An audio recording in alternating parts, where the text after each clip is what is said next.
I know. I think that I was thinking about the other day too, and I was thinking, well, it's cool that the fourth, an observation from the fourth dimension. Because I wasn't wrong when I said the fourth dimension's time, right? Was that right? I think that's accurate. Okay. So I was like, well, how can we be observed as a whole from the outside if, theoretically half of our lives haven't happened already, or 3/4 of our lives haven't happened already?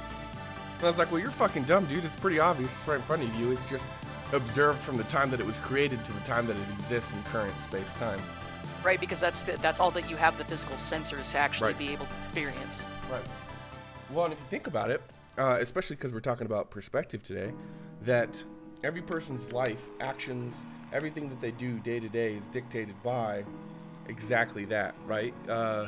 That's the theory behind a lot of psychology too, in that whatever happens when we're kids or when we're younger dictates how we act as adults, builds those neural pathways. So like, even if we do look at it from a whole,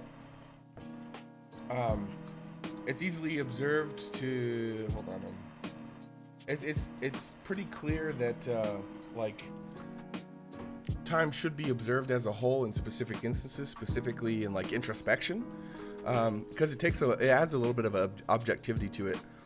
At least for me, allows me to kind of take a look at it without being so offended. Well, and I think too, like, what if you look at, specifically talking about like our proprioceptors, to use a term, our proprioceptors that we have to experience time, kind of having the same like malleability, or plasticity is the word that I'm looking for, the same plasticity as like a muscle or regular body tissue, where if you don't have that physical conditioning of like running, if you don't run a whole lot, it takes a lot more work for you to run a mile than if you're out there running marathons every fucking day. Or if you're not used to putting up 400 something pounds in the gym, lifting a backpack might be a lot of work. But the more developed those proprioceptors become, the better your overall like capacity to use them. And so what if we just haven't figured out how to experience time from more than just a moment by moment linear experience, is because we haven't been able to develop those proprioceptors the way that we would need to. Observation too, especially paired with the science of psychedelics, not to get on the topic of drugs again, but especially paired with psychedelics, there's research that suggests that psychedelics actually improve neuroelasticity. I have read those and too, allow you to refunction and change pathways and synapses that wouldn't... Yeah, have you seen the map? Yeah. Well, and and I think that it's crazy to me that I'm only able to have these conversations and embrace these thoughts. I mean, obviously, the science in my own personal life suggests that I'm only able to do that after I've tried psychedelics. But honestly, I'm not comfortable making the statement because I don't have the data of what my life is like if I hadn't done psychedelics. Right, you don't have a control group to compare it against. Right. Yeah. All right, well, I'm going to do another dab here, and then we'll get going. I think I'm right on the verge of rambly. Something I would like your help with as a guest. Two things, really. Number one, I'm probably going to solicit some feedback after the show just on how you think things went. And secondly, I'm really working hard on not interrupting my guests. It's something that constantly drives me crazy in editing. Fortunately, I will give past Bo a little bit of credit and say that he has done a pretty good job at, if he does interrupt somebody, bringing the point back around so that we can make sure we cover what a person wanted to cover. But as I was trying to gain perspective on what other people might be going through at the time, I realized that it's, even though I interrupt people because I'm afraid to lose a train of thought, when I interrupt people, even though I come back to the point, sure, we can continue going on about the point, but they also might have lost any sub-thoughts that they had related to the point, possibly, right? Now, I'm also on a journey of, it's not my job to manage other people's emotions, but I can minimize the impact that I have in relation to the goals that I have, right? You're trying to distinguish that line between sociopathy and Yeah, I guess so. emotional Yeah. liberation. Now that I Yeah. think about it, that's exactly what's happening. That's okay. You know what? It's all good. Like I mentioned, because of the nature of the conversations that I've been having recently, like I've gotten good at one, holding my thought, and I'll find an appropriate beat. If I see you getting out of control, which you haven't ever really done to me, but if I do see it, I got you. Thanks, buddy. Yeah. That helps. Well, and you and I have a different kind of pre-context for our conversations than I do with Yep. a lot of other folks. Hold on. Ah! Don't do drugs, kids. Or do drugs, as long as you're an adult. You said doo doo. Oh, man, I'm glad I'm not the only fucking person in their 30s who does that. I did that in class the other day, and like, again, I'm also like the oldest. I think I'm the oldest person in my class. I'm not sure about the instructor, but yeah, I've got like 1 or 2 years on, I think, the next oldest person, and it's just hilarious because a lot of my still very immature mannerisms will like sneak out every now and then, and it's always a nice nice moment where people are like, wait, did you just what?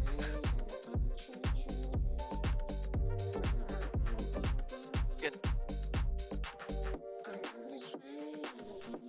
That as we venture forth into this professional world, more and more of the people who are in charge of giving a shit about our maturity have the same maturity level that we do. There is benefits to having shared generational trauma. Yes. Well, and like I kind of look at it as I am rewriting the rules of professionalism, at least in my life, because I've been able to kind of dial it into like, yes, I can be a professional and comport myself the way that I need to comport myself in front of the people that need to see me Did you a say certain way. comport?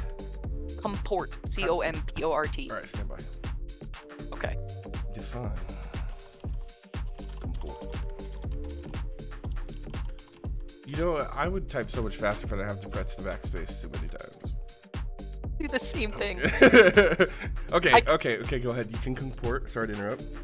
I can comport myself and present myself the way that I need to in front of the right audiences, and I think maybe that's a higher level of professionalism, is being able to determine the circumstances and determine the appropriate behavioral pattern for those circumstances, because I also love to I'll kick my feet up on a desk and like crack some jokes and talk in silly voices and shit when the time permits, because that's I think that's more professional than being like a stone-faced jackass 24 hours a day. Yeah, well, and oh, hold on, that's a big thought. One sec. Wait, who's using the fellowship? Hi, Alicia. Who's using the fellowship Hey, Alicia. header? Is that Casey? Whoever from Fellowship of Awesome. Oh, yay! Huzzah! We're just kind of vamping. Kind of gabbing. Yeah, pre-show vamping while Bo does his drugs and his social medias. The chickens are clucking. For clarity's sake, we were just talking about like the difference, professionalism, and we kind of got there from talking about like mannerisms that we all pick up from shared generational trauma. You can Bo mentioned something about do the affirmative form to do, and I made a comment of haha, you said do, and so we started talking about, I'm glad I'm not the only person that still does shit like that in their 30s. Yeah. Yes, depression. Yeah, exactly. Well, and as we as this molten rock continues to fly through space in a conveniently round shape, I find that, like you said, forging your own path into the world of professionalism is really a beautiful example of living your life the best way that you can, while also being thoughtful to those around you, while also not micromanaging the emotions of the people around you. And Absolutely. I think that, like we were talking about earlier, I think that really lends well to both, in my personal opinion, unsolicited as usual. It is your platform, so it's kind of... That's fair. A, your professional success, and B, your personal emotional growth. especially relatively speaking, compared to your peers, right? So, not to say that all of your peers are stupid. Clearly, there's, it's a bell, but Yeah, no.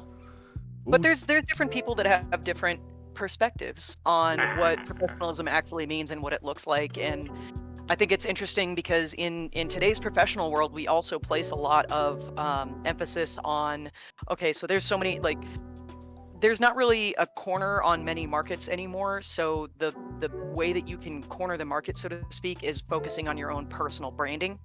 you create And a I'm a firm market, yeah. exactly. And I'm a firm believer that your personal brand beyond, like, it doesn't matter because everything is so saturated. Content creators versus insurance salesmen versus teachers. Like, everyone's got to have, because there's so many people doing the same thing. I think it drives a lot of innovation, which is a good thing. But it also means that the only thing that you can really do these days to set yourself apart is presenting yourself in a unique and connectable and desirable way. I think that's extremely. Wait, am I muted? No. Okay. No, you're good. You're good. I think that's extremely well put, and completely true, and it kind of immediately presented in front of us too, right? Like, especially since last time you were on the show, we talked about your brand and your goals, your dreams, your right. I think Yeah. not only you and myself, but I assume everybody in chat at this point is also doing the exact same thing. And I think that just like the internet is not one big, like, massive cloud server like in the Matrix, right? It's a collection of rerouting to other people's computers. I think that's turned into a big, beautiful place. But I think that's what we're gonna see going forward in the future, is that it's going to become like the internet, meaning social life is going to become like the internet, and that anytime you want to know more about a person, you can visit that person's, like we already do socials, right? We are, yeah, already. But it's more so than that, because now we're talking about a realm where people are creative with their time, even specifically in this quarantine. And like you said, a lot of people, you gave an example of experiencing this yourself, not too long ago. People are not only experimenting with their hobbies and their free time and their creativity, but they're also exploring within themselves, specifically introspection in relation to emotional and mental health. A ton of my friends have shared a lot of their revelations on their social media platforms, which, despite the older generation's predilection towards hating, I think is pretty useful in terms of trying to stay in touch with massive amounts of people at the same time. Absolutely. But I have Hey, Bo, just a heads up real quick. We're still on Silver, stream starting. yeah. So Silver Smoke did say, hey, no, a vid check for you. Yeah, no, I'm waiting to, actually right now, I was waiting till 1:20 to go ahead and start the show, so we can, because if I'm late with all the social media branding stuff, I don't want to get started with the actual show until I give people a chance to, like, oh shit, Bo's on, and then rush to the living room and like waddle in there, or like wipe their ass and then wash their hands and like run to the living room and then like, oh fuck, I forgot my drink, and then get up and get their coffee, right? Like, where you have time to drop your deuce effectively. Right, specifically because that's also what I'm doing. Like, it also serves the purpose that I've been kind of munching on this sandwich a little bit. You're shitting right now? No, I'm creating shit. Oh, you're right. Don't worry, I poop while I watch. That's strangely comforting. When I was younger, as long as like a fucking week ago, my mom and I, we talk on the phone a lot because I don't live in proximity to them anymore. Okay. And so, we'll be on the phone for a couple of hours, and I'll need to go to the bathroom or something. And whenever you hear that telltale flush on the back of the phone, that's just the sign that the conversation moved you, your bowels, moved your heart, and that person is really comfortable with you. Yeah. So Silver Smoke, I'm happy to hear that Bo has a moving influence on your life. Ah! You know, in World of Warcraft, there's a specialization of hunters called Beast Mastery. Not to mansplain that if you play multitudes of World of Warcraft. I just You're suspected good. you didn't based on how busy you are. You're giving context. Right. People shorthand that to BM Hunter. Hell yeah. And I'm able to, anybody with a medical background, I can make the joke of it being BM Hunter for more than one reason. And people are like, because it's shit. Ah! So if you're really into the Greek style of physical interaction, read anal, would that make you a BM hunter? Yeah, probably.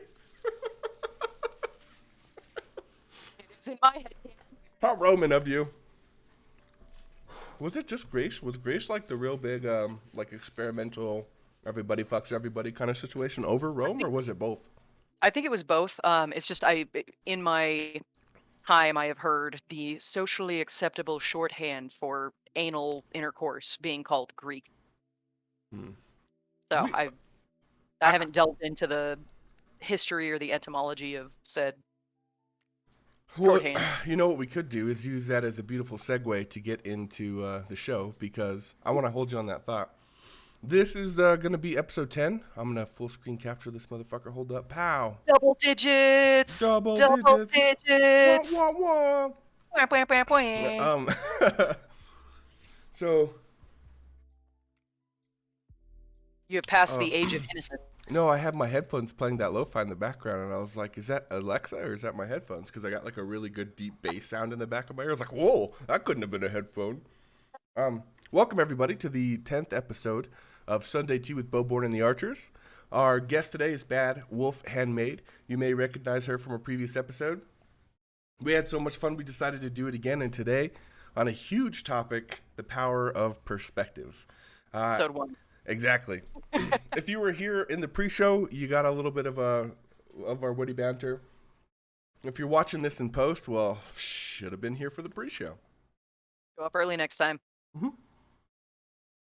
No, and I honestly, I consider it a huge compliment because I think both of the topics that we've talked about have been big Oh yeah, for sure. for discussion and big brain stuff. So I'm excited, and I consider that a huge vote of confidence that you would invite me to be a part of those conversations. So thank you. Of course. Well, and I'm glad that translated. That would be a good example. Hold on, I gotta finish this bacon. I really thought your sentence was gonna be longer. Okay. I can look at me vamping. Look at me vamping. I'm good on my feet. Yes. Yes. Yeah. Both having some bacon. I'm having some not bacon.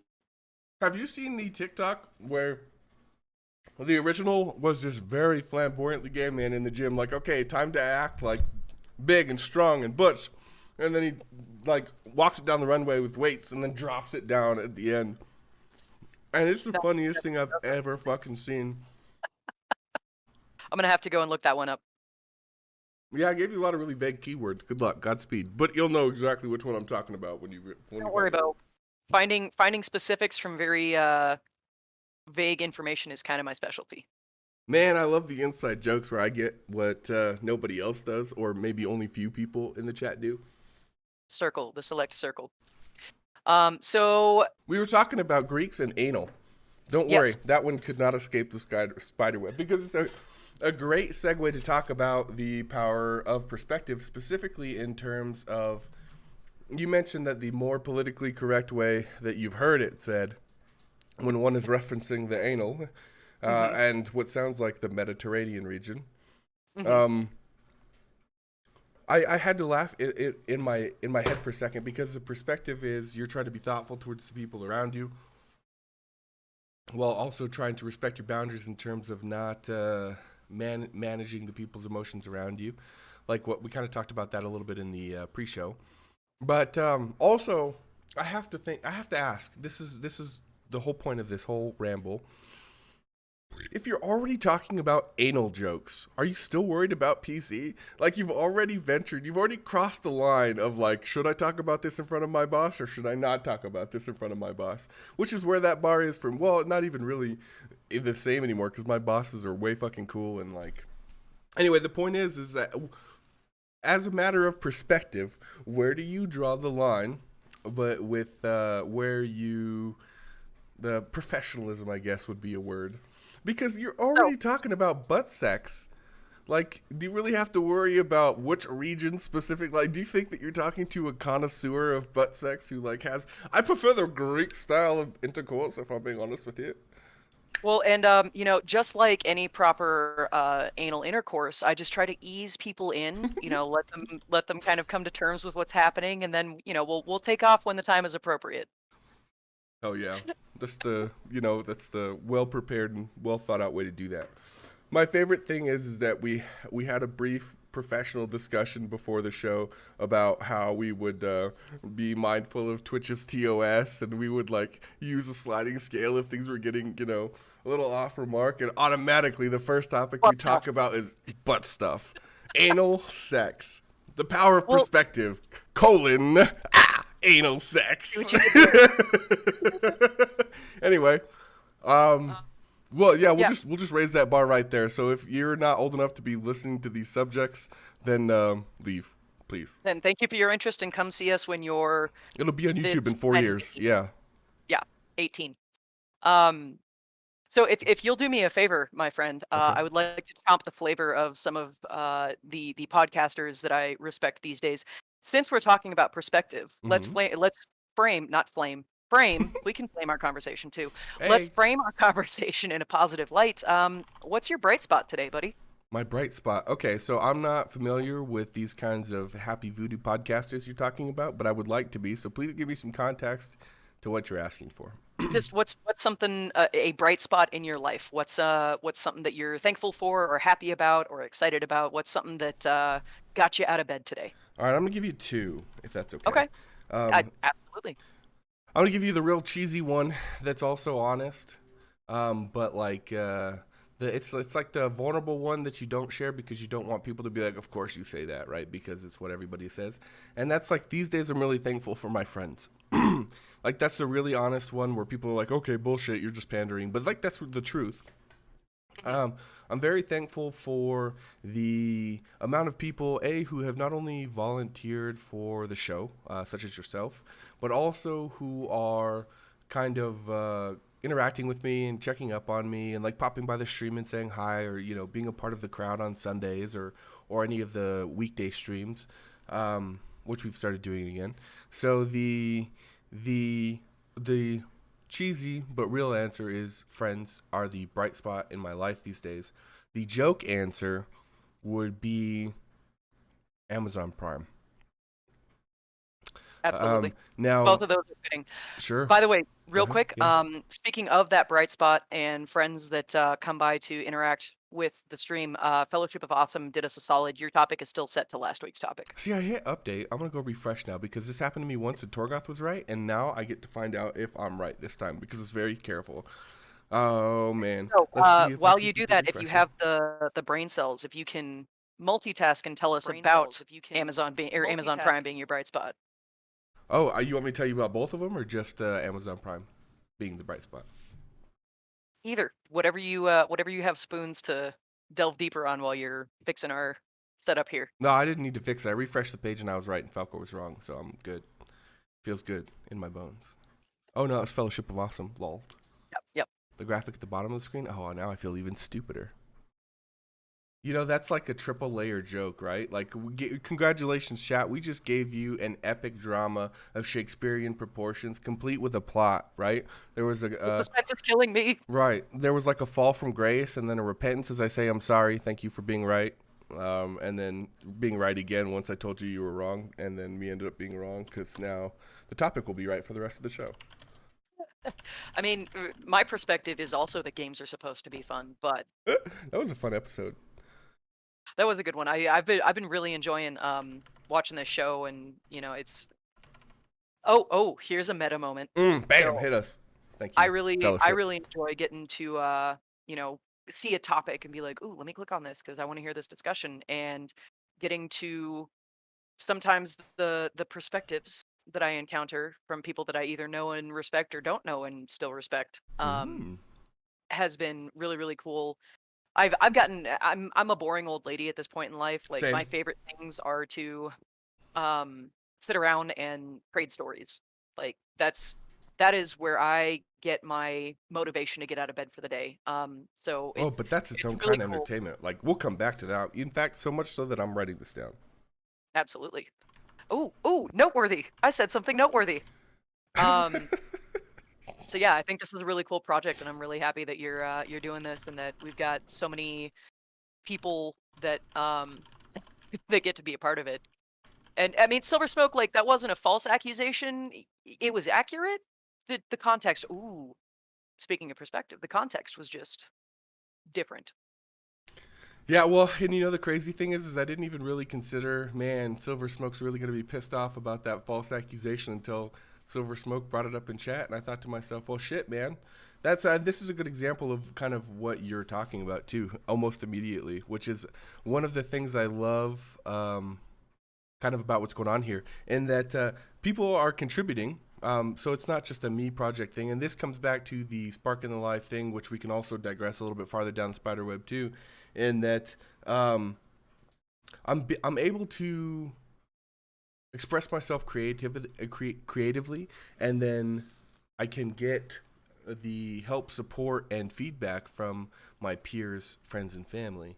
And the greatest thing about having that available to you, while also having the um, mental agility to be able to accept those things objectively, and then furthermore to make the choice to integrate or not to integrate one of them, right? Because you see folks who fall on either side of the line, because this is not like some groundbreaking thing that I do that nobody else does. It's just an example of something that a person does that is helpful.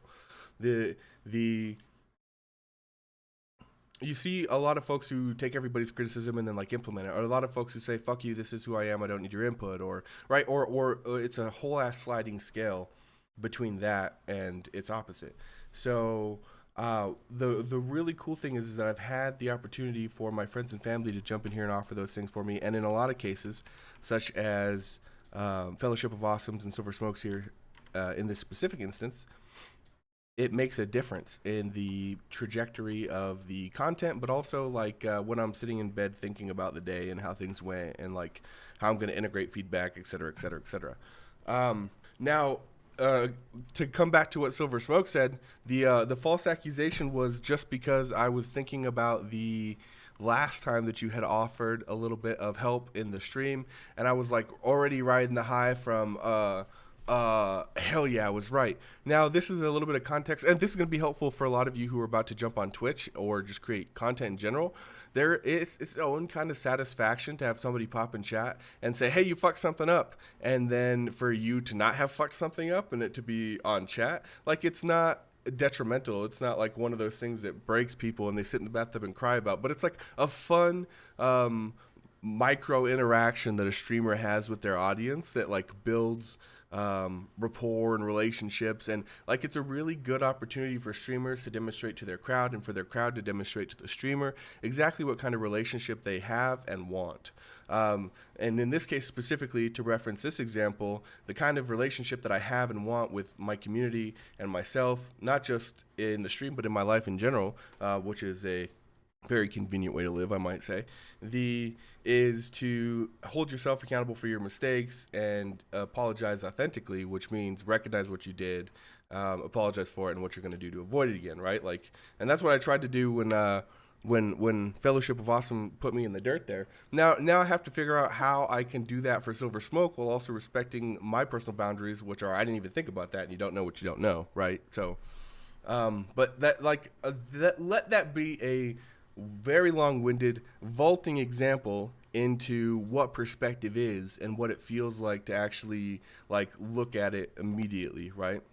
Oh yeah, I know Silver Smoke. You and I have years and years of context into our friendship for me to not that. Then that's why I knew that I could use it as an example immediately to talk about a deeper perspective on a situation for a person, right? So, yes, no. So thank you all for the examples and the help, and let that be a beautiful kind of intro or answer to the question for the intro rather, which is what do we think perspective is? You know. Oh fuck. When I think that was also There it it is. was a good example of kind of on a, I guess, a little bit more of a meta level, perspective it's a very easy, very simple concept because, okay, yeah, we can look at the dictionary definition or like the common definition of the way that I look at it is perspective is your lens on the world that is shaped by the context of your life experiences. Um, Hold on, hold on. Your lens on the world shaped by your context of experience. That was all right? yeah, that's pretty much. I said life experience. Yeah, something like that. Something like that. I don't know. Damn, We if don't you have. can't even remember, I'm happy with what I got. Let's go. Sorry to I got interrupt a you. lot of words in here. Sometimes they come out in weird ways. But so at the same time that it's a very simple explanation, it's also very complicated once you break it down into, okay, well, what influences our perspective? And if I say the word perspective, I have a very clear definition of like the little diagram of how that all breaks down. But that could mean something different to Bruff, who just joined us and is a wonderful human being. It Dropping may the have five a biddies. might have a different context to the next person that I'm talking to on the street. Right. In preparation for our conversation today, I literally just Googled the word perspective and I came up with the Wait, wait, literary wait, wait, wait, definition. wait, wait. Do you want us to? We'll do it with you right now. That's a good idea. Okay, Do you you're gonna want get a lot of results. to? Yeah. You're like spoiler alert. Prepare to be inundated with information. So you get there's options for literary definition. There's options for art technique definitions. Like the word perspective has so many meanings, and so many different contexts.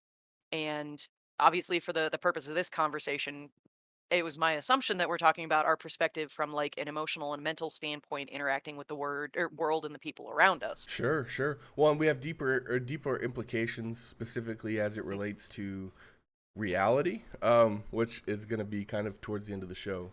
Um, but yeah, no, go on. Sorry.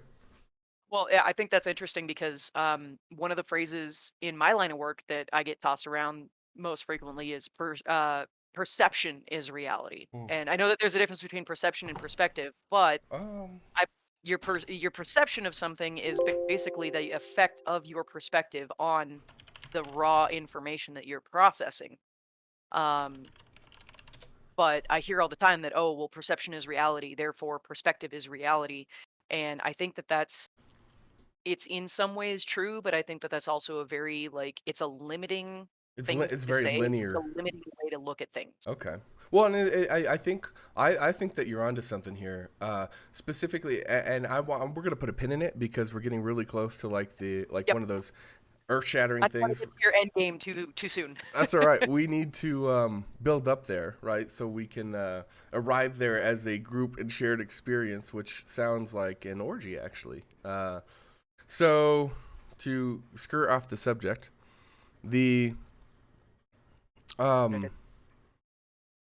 but one of the things here on the itinerary that I think that you've done wonderfully, that's right at the intro too, is defining perspective and what it is.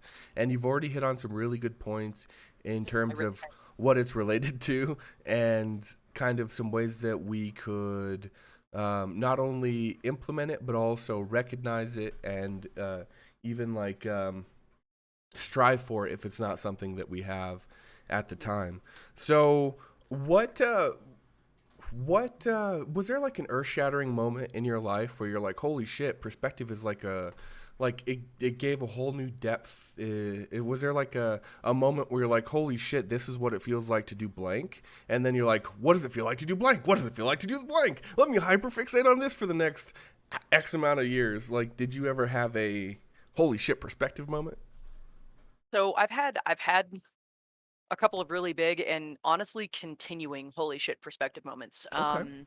Go on. So I think the biggest moment for me in my life is I'm gonna dox myself a little bit here. Um, Whatever you're comfortable sharing. And yeah, yeah, yeah. I'll hit you with a red if it gets red. You're good. You're good. Anything you Um, would use to find somebody, yeah, I trust you. Long story look. short. I've had an online presence for over a decade now. Like I really don't have any secrets anymore. Mm, As long as I don't commit a war crime, we're good. yeah. Don't do war crimes, kids. So, the biggest moment for me, honestly, is when I grew up kind of like idolizing people that do specific things, and when I finally reached a point in my life when I was about 23, almost 24 years old, I was like, hey, the way that I'm living my life isn't doing it for me anymore. And I had a little bit of a taste of, oh, well, I could do something different. And that fell through. And I kind of had what has been my life equivalent of, well, you know what? I'm just going to be a stripper. Now, I'm going to caveat that with I am absolutely pro uh, SWs, and I'm really only coining a joke that has been kind of pervasive in social media. Sure. Well, Um, and to be clear, everybody, so R, because I share your perspective here. Footprint stands. She means sex workers. Like I know you're probably trying not to like get I TOS. didn't know where the line was on that one. Well, yeah. Well, and it's interesting. I want to have another episode with. I don't want to spoil the guest, but a person who I think would be well suited for the topic about sexuality and its social implications, specifically in the age of social media.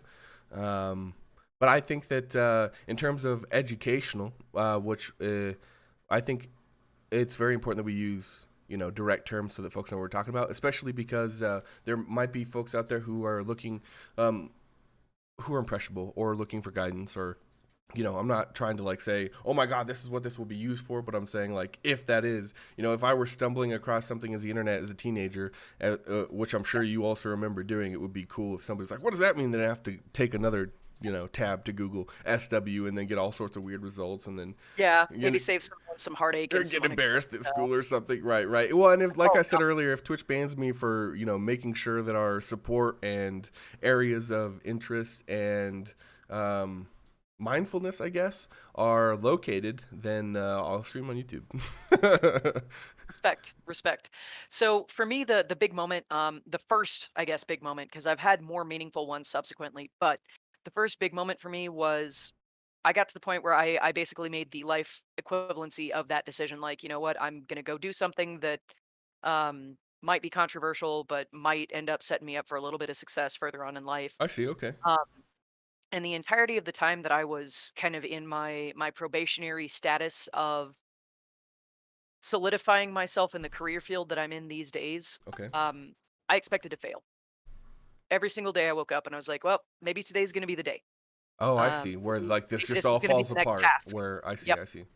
Yep. Where, oh, well, it was a good run and I gave it a try, but I guess it's time to find something else. And I remember the day that I was finally done with all of my prerequisite schooling and training, and I finally was like ready to enter the workforce, and it was absolutely surreal because I had built this up as something just completely unattainable and insurmountable in my own brain, and I was like, well, I'm only here as a pretender. Like I'm going to get weeded out any minute now. Um and then I looked back at it and I looked at everything that I had done over the last 8 months to get to where I was at that point. And I was like, wow, looking back on this, like none of this was hard. I don't understand why and it kind of shattered the idealization of the career choice that I had had in my brain growing up. I see.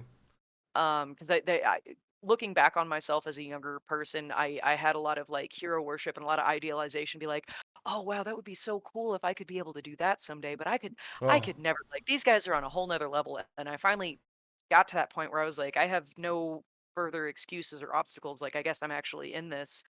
And that was probably my first moment of like, oh my God, my perspective over the last 8 months has changed so drastically. And, if I could go back to me a year ago and hear me saying the things that I remember saying, I would have just laughed in my face. yeah. Yeah. Um, yeah. And I've had other ones throughout it, like, but that was probably the first one that sticks out in my mind. How old were you, if I can ask, when that happened? 24? Okay. 24. Yeah. There's something to be said about people being too hard on themselves, specifically in their 20s, and specifically the if you identify with this, cool, but it's true for me. But the former gifted kid ADHD babies running around. Yes. Um, Oh yes. I Oh just yes. suspected based on what you were saying and what I've also experienced, and like I was like, well, and that's like a label that I can definitely jump behind. Like I guess, oh, busted. Thank you for attacking me with your meme, stranger. The Right. um, I didn't come here expecting to get personally called out. yeah, right. The I think that folks are too hard on themselves, specifically of that group and of that age group. I'm saying early to mid 20s. We have a lot of ideology, and this is again, this was one of my first big perspective switches, or where I was like, holy shit, perception is reality. Um, when I was around the same age, younger 20s, I had already made pretty big life decisions. And that was because I felt kind of like a drawn bow when I was growing up, specifically with expectations from the people around me and from society, and that I had put on myself based on the things that I've observed through my life, through media, through real life examples. I had been drawn farther and farther back towards this ideology that I was supposed to follow. And then when I hit around the same age, early 20s, and I achieved something I didn't think I was going to achieve, or that I wouldn't have achieved, or um, it kind of like it loosed, right? And then I was like, holy shit, there's like this whole world out there of a things that you don't know, but b things that you have a linear or small understanding or perspective of that you just don't understand fully. And that was really when my eyes, and we talked about this on a couple of episodes ago, but I used to be a real gnarly human being in terms of like Southern conservative like ideology, and I was given grace and patience to outgrow and outlearn those things. But it wasn't until I had that earth-shattering moment where I real where that even became a distinct possibility for me. That were the shackles of my rearing were loose enough to wiggle out of. So um, the power of perspective, to use the episode buzzword. I should really buy a stream deck, and we should really get some like fucking bells or something every time we use the subject of the stream as a sentence segue or something. But that really does speak to the power of perspective in terms of the way we see our lives and the way that we Absolutely. want to continue to live our lives, and in some cases also the way that our lives interact with other lives. Well, Uh, and I think that's a really good point. And it reminds me. So one of the quotes that is commonly attributed to Maya Angelou. I haven't looked back on the actual history of that quote, so I don't know if I'm misattributing it. If I am, it's completely unintentional. sure. But I Oh, keep seeing. go on. Go ahead. No, no, Oh, yeah. no. You keep seeing. So one of the things that and again, I just read it in like a little fucking motivational Instagram post, but I saw it attributed to Maya Angelou, and the quote is, "When we know better, we do better." And I think that that is a perfect example of, to me, that sums up literally the title of the episode. Everyone drink. The power of perspective Yeah. is, I think that it's entirely possible for people. I wholeheartedly believe Can you say the quote again, real quick? Sorry. when we know better, we do better. Okay. And you wholeheartedly believe. Sorry. So I wholeheartedly believe that for the most part, people try to do the best that they can within the context that they have, within their perspective of the world. And I think that a lot of the people that are, their intentions are good, but their actions are misguided. This might just be my overly optimistic view of the world, Oh no, but it's also a very convenient segue. So please continue. I wholeheartedly believe that these people are trying to do the best that they can and live a good life and be a good person within the context of their perspective. And it's not until they're presented more information in a way that they can actually get their head around it and incorporate it into what they know and understand. I think that the lack of that opportunity or the lack of that resource is why we see so many people that are so driven and so many people that have such a capacity for compassion stuck in really toxic and counterproductive behaviors. or social groups or Yes. relationships or yeah. Oh yeah. And the reason I said this, I think Yeah. that the reason I said that this is a beautiful segue is because I want to go into some examples specifically of first of all, to acknowledge what you said and to make sure I have a working understanding, because sometimes my active listening isn't active. The uh, what you're saying is that there are folks who, for the most part, you would say people are good and well intentioned and are just doing their best, and even folks who aren't contributing to a more positive overall, I guess, world view, uh, might still just be doing the best in their own lives based on the context that they have. Right? Is that some? And I can kind of lend some credit to that as, like I said, a former Southern conservatively minded person. I never thought that the jokes that I was using and the examples that I would be using or the language that I would be using, well, I never thought when I was using those things that it was harmful or like oppressive or like damaging. That didn't occur to me, like you were saying. The way that now, of course, this isn't a way to avoid accountability, right? This is me saying that as a person who participated in things that are now not so great. And I now know then weren't so great. I just didn't know they were not so great. Because Um, you didn't have the perspective at the time. exactly. So, and I think that there are a lot of groups in the world that are, I mean, just to generalize folks, socially speaking, here, obviously there is the nuance of human. Which I also kind of want to climb back down the spider web a little bit. You said that you apologized to the internet in advance for your ignorance when you brought up your quote earlier. This is the first time that this is where I heard this quote. If I'm wrong, please tell me. I think that I saw a joke once that said the fastest way to find information is to boldly state it incorrectly on the internet. Absolutely. Um, so I would say um, that's a good example of like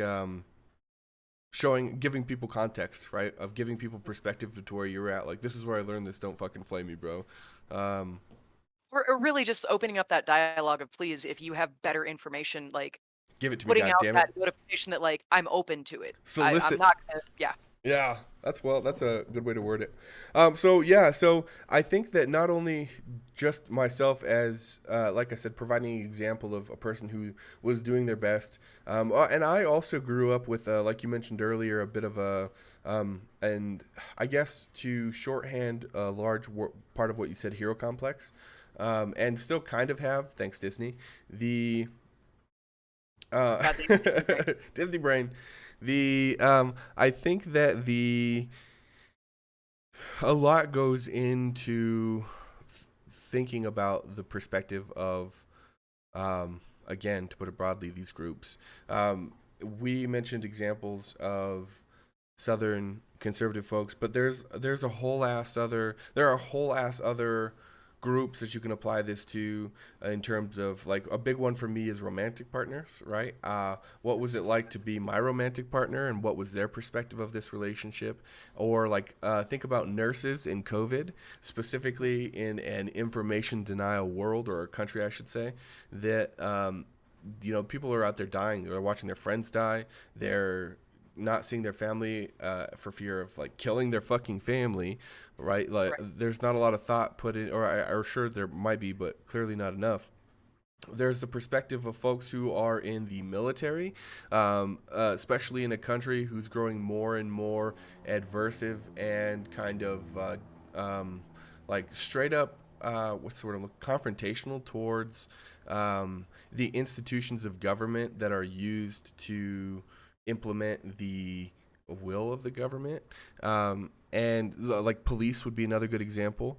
So I think that there are a lot of, if you think about most of the situations where these folks are um, demonized as an institution, I think that these are good examples of situations where folks are doing their best, where folks are still um, putting on their boots every day and trying to contribute to the same goal that everybody else is. Like you said, I believe that a large majority of the people in the world are good. Uh, I totally agree with that. I just think that the good that they do in the world is limited by the context that they have of the world. And I 100% agree, kind of with what you were talking about in that if a person doesn't have a very wide worldview, or if they're not really knowledgeable on how to increase their perspective of the world. Because I don't know about you, but I've seen so many people, even in my own life, that grew up the same way that I did, that taught me the things that I knew that weren't that great, that were really shitty, even racist, sexist, homophobic, you name it, that have also grown out of that thing. It's not just me. It's not just, oh my God, ADHD is the next step in human evolution. Look at this cool thing I can do. Woo! Or mushrooms. Woo! It's just like a thing that a human can fucking do is like, holy shit, I was wrong, you were right, which is its own other fucking video game difficulty of accountability. Yeah. Um, Oof. Oof. yeah, which we're going to circle back to, because just because these people are well intentioned does not mean that they had the impact that they wanted, right? And Absolutely. intent Impact and versus intention. yes, Yes. impact Okay. and intent is a gigantic part of this conversation, because it doesn't matter how good-hearted you are or how hard you work to do the right thing. Sometimes you're just going to fuck it up. That is another element of being human, but we're going to circle back to, actually no, because it's also a good segue into what happens when we get this fucking wrong, right? Yeah. Well, and Um, I struggle with that every single day. I yeah. still do shit that I'm like, oh no, that didn't age well over the last 5 minutes. Yeah, yeah, exactly, and there has to be there's a really um, fine line there too, right? Um, Specifically when, hold on, Are you interacting with the chat a little bit? no, I'm observing my environment. Oh, The okay. the there is a large portion of folks, I would say humans, and we can talk specifically in the country because that's where I spend my time in this country. Not necessarily in and out and about, but you know the internet is largely regional in a lot of the places I spend time in it, and the give me one sec, yeah. Yeah, I heard a knock. Yeah, I'll give you this. Okay. Are we taking a break? Or I can vamp while you do what you got to do. I'm going off the feed, so I'm a few seconds behind. Fellowship of Awesome. I miss your face too. Okay, cool. Oh, okay, okay. So I Whoa. my feed is lagged enough that I literally just saw your break screen. I was I like, I need to don't know put if that I'm back up. supposed to vamp while you're gone. I should have just left it up, right, and just muted the mic. But then you guys would have seen my great ass in these short shorts, and that would probably be a TOS problem. Oh, The wear short shorts. I wear short shorts.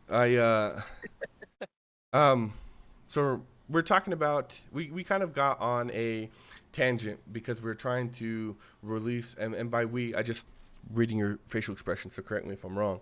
The There's a lot of thought and emotional attachment to a lot of the statements that were being made, Mhm. and there one of the biggest problems I have with being human, and trust me, there are oh so many, is that speaking is only so fucking fast. And if you try to speed it up, it only makes it harder to understand. Absolutely. And the amount of emotional buildup specifically on this topic that there is within both of these humans, again, I'm assuming for you here, is quite large. So I think that in order to put a timeline to it, I have to remember to catch myself sometimes, and remember that at the end of the day, this is two things in this order: a conversation with my friend, and secondly, also content.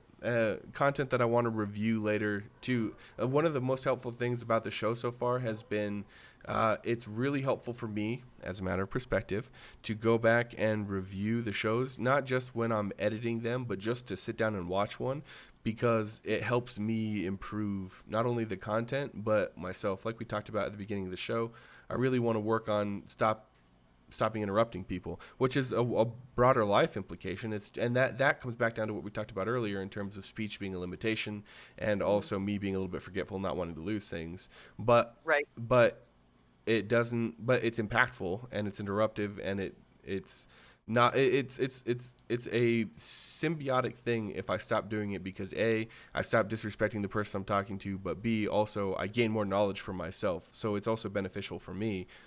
Um, but then sometimes I lose my point, like so. Well, and I think that is a really Thanks, cool thanks, fellowship. um I think that is a really cool observation to make, because I think there's so perspective, to me, is a balance. Because I think I fall into the same pattern that you do. When I'm talking, the majority of my brain power is in, again, because like millennial ADHD burnout brain. I've got all of these ideas spinning around in my head here, Hmm. and the majority of my processing power when I'm actually talking is going to, okay, what do I have in here that I'm trying to translate here, and how do I get that out in the most concise way possible? Hell yeah. So, yeah, and I Do you think want to that know my metaphor for that? what's that? I call it the depot, because all of those different thoughts are trains, and there are a shit ton of train tracks. Sometimes there are many train tracks active at the same time. Sometimes there are a few, and sometimes some more than one train go to the same spot, or all the Mhm. trains go to the same spot, or only one of the trains go to the same spot, like you were talking about. You get all Uh, these lines switching and things going. Yeah, Yeah, well, absolutely. the train tracks are like 3D chess. All the train tracks are like stacked on top of each other, so sometimes they'll go the same fucking spot. But the depot can be quite chaotic, and when I'm in a conversation, there is also usually one or two trains in the conversation, but like 12 trains going to a bunch of different shit in my life. Absolutely. Yeah. Um, well, and I think that that's a great example of the everyone drank the power of perspective, um, because you that's a very concrete, immediate example, because the difference between your perspective when you're actively in that conversation and looking at a recording of that same conversation, you're going to pick up on so many things that you literally didn't have the resources, in this instance the brain power, but the resources to process. So when you have more resources that you can devote to understanding the situation, your perspective changes. Yeah, fair, fair. Well, and the kind of the next section that we're talking about here was what happens when we fuck it up. We kind of touched on the social implications earlier, which we are going to circle back around to.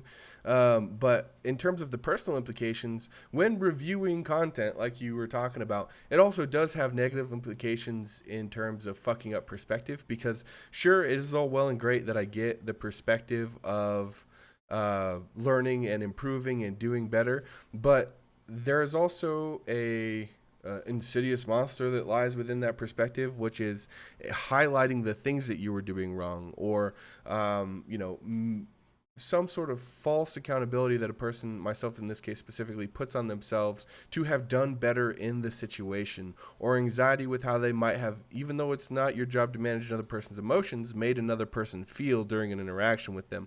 All of those instances that you sit in the shower and think about, holy shit, how does this person think? You get to review, and you get to do so with auditory and visual cues over and over and over again. So it is a bit of a dangerous tool to use as well, specifically if one is prone to self-deprecation anxiety, which again I think is a generational thing, like we talked about. I I don't like classifying people by their entire generation, but and this one's going to get real hot on the internet, but some stereotypes exist for a reason. And I think that some generational stereotypes definitely do exist for a reason. If anything, if we Yeah. love it, we can keep doing it. If we hate it, we can stop doing it. That's the power of perspective. Drink! Um, Well, but but yeah, that's that shared generational trauma we were talking about. yeah.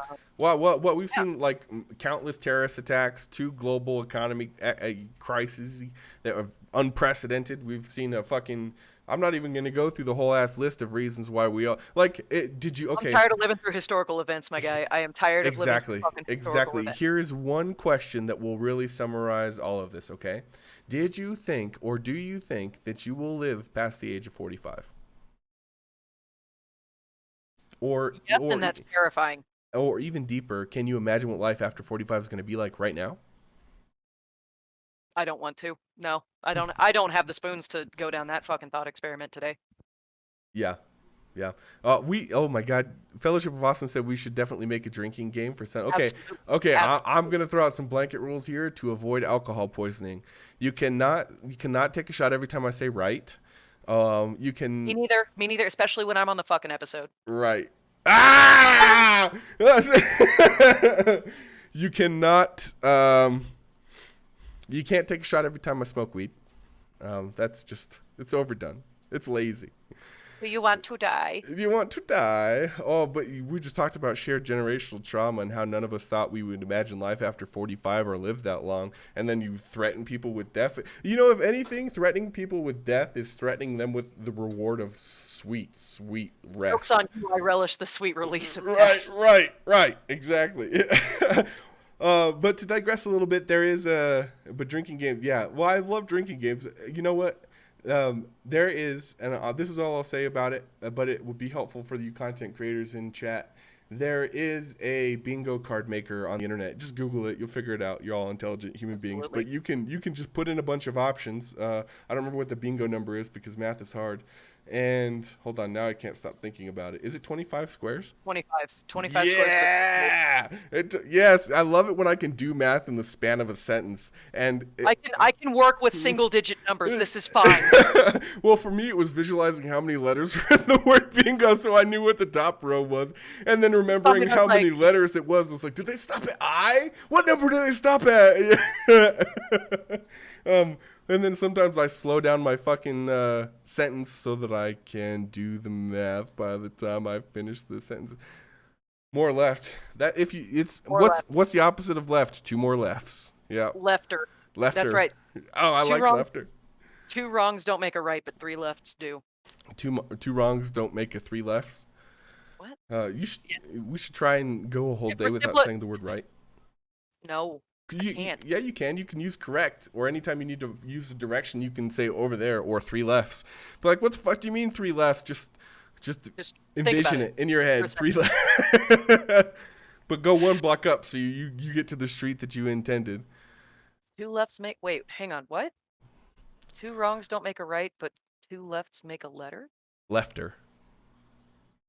Oh, yeah. I'm not wearing my glasses, and I've got the chat up on my phone. So. You silly fool. Hang on. Let me secure your ocular devices. My ocular. Oh God, no. These. Oh no, those are my beading glasses. Your what glasses? My beading glasses. They're like 2.5 times magnification, so I can see the little tiny seed beads that I'm working with. Oh yeah, yeah. And I didn't put any beard oil in this morning, so I wouldn't magnify that. It's more that just like the Speaking screen of pops up. generational trauma. Exactly. Exactly. Okay, so go ahead. I think that should be part of the drinking game. Is like anytime we both try to segue over the top of each other. Okay, yeah. We'll put that in I3. I3, absolutely. How about anytime we go off down a rabbit hole and get off topic? Clinkies? Yeah. Clinkies? I think that's a good one, but I think that's another one that we should ban because we'll be dead. Now, you know, it's 2:10 on a Sunday. I'm gonna go get a beer. Hold up. I mentioned to Bo before the show, but in celebration of Sunday tea, I am drinking the tea version of my preferred adult beverage. So that was for you, my guy, and my friends. By the way, they're awesome. They're amazing. Who's awesome? The Trulies? You're awesome. Oh my god! Everybody in this chat is freaking awesome. Fucking word, dude. Well said. Wow, you can reach your frid from your desk? That's OP. It's because I'm living in a 500 square foot box. What more do you need? People do that for fun. Speaking of generational trauma. The Jupiter, I didn't say hi earlier. Sorry I missed you. Hi. So we tried to segue over the top of each other. You got no you'd by Alicia. Get fucked. A whole fellowship of awesome. Oh, well played. I see what you did there. I got so many favorite people in this chat. So many. Look at the fucking chat. It's scrolling. It just zooming by. Good God, y'all are awesome human Look at all beings. these sexy fucking tags. Holy cap. Wow, cow. I said holy cap, and it was a mix between cow and crap. Okay, I But I thought think you I were like might saying this is the ultimate of the jokes, but you were trying to use like generation behind us words.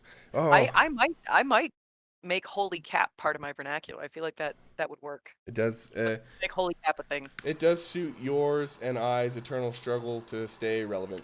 Well, and so that's one of the things that I think is really interesting. Because of the line of work that I'm in, I feel like my perspective has a lot of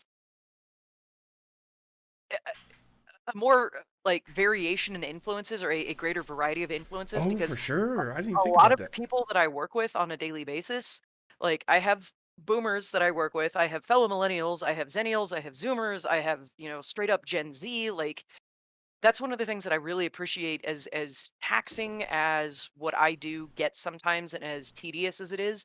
One of the things that I really, really love is the fact that my sphere of influence is constantly changing, like the people that I interact with that I have influence over and the people that influence me. And I think that's probably my most recent to harken back to what we just said. I'm sorry to backtrack, but it's happening. Um, sorry, not sorry. Go ahead. Uh, one of the things that I'm most grateful for in my life is the fact that I have so many constantly changing influences on my perspective, because I think that it's saved me from getting to that like generational divide standpoint Okay. where I'm like, oh well, yes, I identify with, like you said, some stereotypes are stereotypes for a reason. Like I identify with a lot of my shared traumas with the rest of the millennial generation. I think it's also been really beneficial to get to talk to people, from Gen X, from Gen Z, and kind of it gives me the perspective of like I can identify with some of the shared issues that some of us have, and it gives me other things to think about. Because Sure. instead of just going through my life, going through my day, thinking about things from my lens, I have people like saying stuff, and sometimes it's unsolicited out of nowhere. But I have people saying stuff that makes me stop, and I say, "Wait, what do you mean?" Um, and those are some of my favorite moments. So I had no idea what Okay. cap meant, Oh and yeah, and yeah. And then now one you of the have kids that I yeah. work with came up and they're like, "Oh, no cap, no cap." I'm like, "What? I'm not wearing a cap. We're Where do inside." where do people think that came from? I think that it came from No Kappa on Twitch because Kappa used to be. Where did No Cap come from? Thank you. You beat me to it. Atlanta-based rappers Young Thug and Future released a track called "No Cap," where they rap about their cars and jewelry. But why does that have anything to do with no? Let's see. Hold It's up. something that I'm curious about is how did cap come to be like a stand-in for, because what I've had it explained to me is Zooted. Yeah. Oh shit. Zooted Jupiter. like, how does that become synonymous with lies or falsehood or Yeah. Well, I think maybe we'd have to listen to the song. You think? Well, let's get DMCA together for the name of research. I don't want to get you DMCA'd, my guy. I already pressed the button. Oh no. Well, I don't. I don't know if you can hear it. Can you? All right. Well, y'all go listen to that song because I can't like listen to it at the same time. Bad Wolf does. So anyway, oh, you know what we could do? Look at me, switching lanes here. No cap lyrics. I Ow! do I do like suited Jupiter. I Oh, let's go. haven't had a Let's go see what that means. I was Really? I was That's hilarious. Zooted? Where does it come from? Okay, so I can't see the screen. What's the definition Well, that no, you no. I was going off what you were saying because I read the definition as you were saying that you really enjoy Zooted because, and then I yelled, "Oh my god!" Okay, so Garrick said no cap is basically what Tony Stark says a lot. No cap. Oh, I get it. That's an Avengers joke, specifically Oh, Avengers oh Civil god War damn joke. it. Okay, I got there. Ah! Okay, let's see here. Let's do a show more lyrics and let's do a Control F for no cap. They don't say no cap at all at one time during that song. Not one fucking. Oh wait, look. Okay, okay. So it says yellow diamonds like banana. That's cap. Oh, Uh that's me. oh, I get it, Nana. Ah, okay, okay. I feel like I'm lacking a lot of perspective to get a I lot feel like I of am the too. context there. To use the buzzword, you know, y'all could put that on the bingo anytime that we use the. Did we already say that? Use the title as Oh a yeah, yeah. That's segue. whenever we use the title of the episode into discussion, everyone has to drink. Right. To digress a little bit to the point, the I'm really glad that we have. Oh, speaking of, I put it on the Clinkies. itinerary, but I Bo, didn't. we have been clinkied. Fuck, I did get a beer for this. Beer. I drink in coffee beer. Ooh. So I want y'all to know I have a general rule of not streaming and General rule. drinking. So I will nah. So I will not be getting zooted with the folks on here, but you can guarantee that I'll drink the other 3 to 11 beers after the stream is over. But I will keep this one open to clinkies with my hombres. Well, we have established boundaries of consent, and you know the safe words. So if I I do know get the safe word. zooted, you can let No, me no, know. it's just me. No, it's just me. And I should update the rule so that I can drink on stream because that's pretty constricting to do never stream drunk. And that's more of an industry self-imposed rule from like working in the biz and seeing things that have gone wrong, and you know what I mean, like the biz. Well, you can, and there's a delineation there. Yeah, Like you there can is. drink on stream without being. Trust me, my whole life is embracing technicalities. So technically, you can drink on stream, just not get drunk. But it does require an extra level of Awareness. self-regulation and Yeah, awareness. yeah. Yes. Okay. All right. Yep. Well Yep. put. Well put. So let's kind of climb back down the spider web and get Yes. more. So we're still kind of. I still want to touch on some of the examples we have of what happens when we are not seeking or offering perspective in situations. I think one of the running themes that we need to continuously highlight through the episode is the difficulty of communication, specifically as it relates to being human, until we shed this flesh bag we call our body. Shuffle off this mortal coil. Exactly. We're going to unfortunately have to communicate with these weird waggly things, either that being our tongue or our fingers. Or some people do it with their breath. The point is, until we have more effective ways to communicate, offering and gaining perspective is always going to be at a base level of difficulty. We have other difficulties to face in that realm too, such as one's memory, such as one's rearing, specifically, or such as one's geographical location or economic situation. There's like, Socioeconomic status. bam, that's the word I was looking for. Thank you. I got you. I got you. The Zuda, I thought you Googled it too, Jupiter. Sorry. The point is that I think that offering and giving perspective is difficult. So there are a lot of examples where we've seen it fucked up, right? We've already talked about how, I guess to put it frankly, our nation's a bit divided. I mean that is the ultimate example.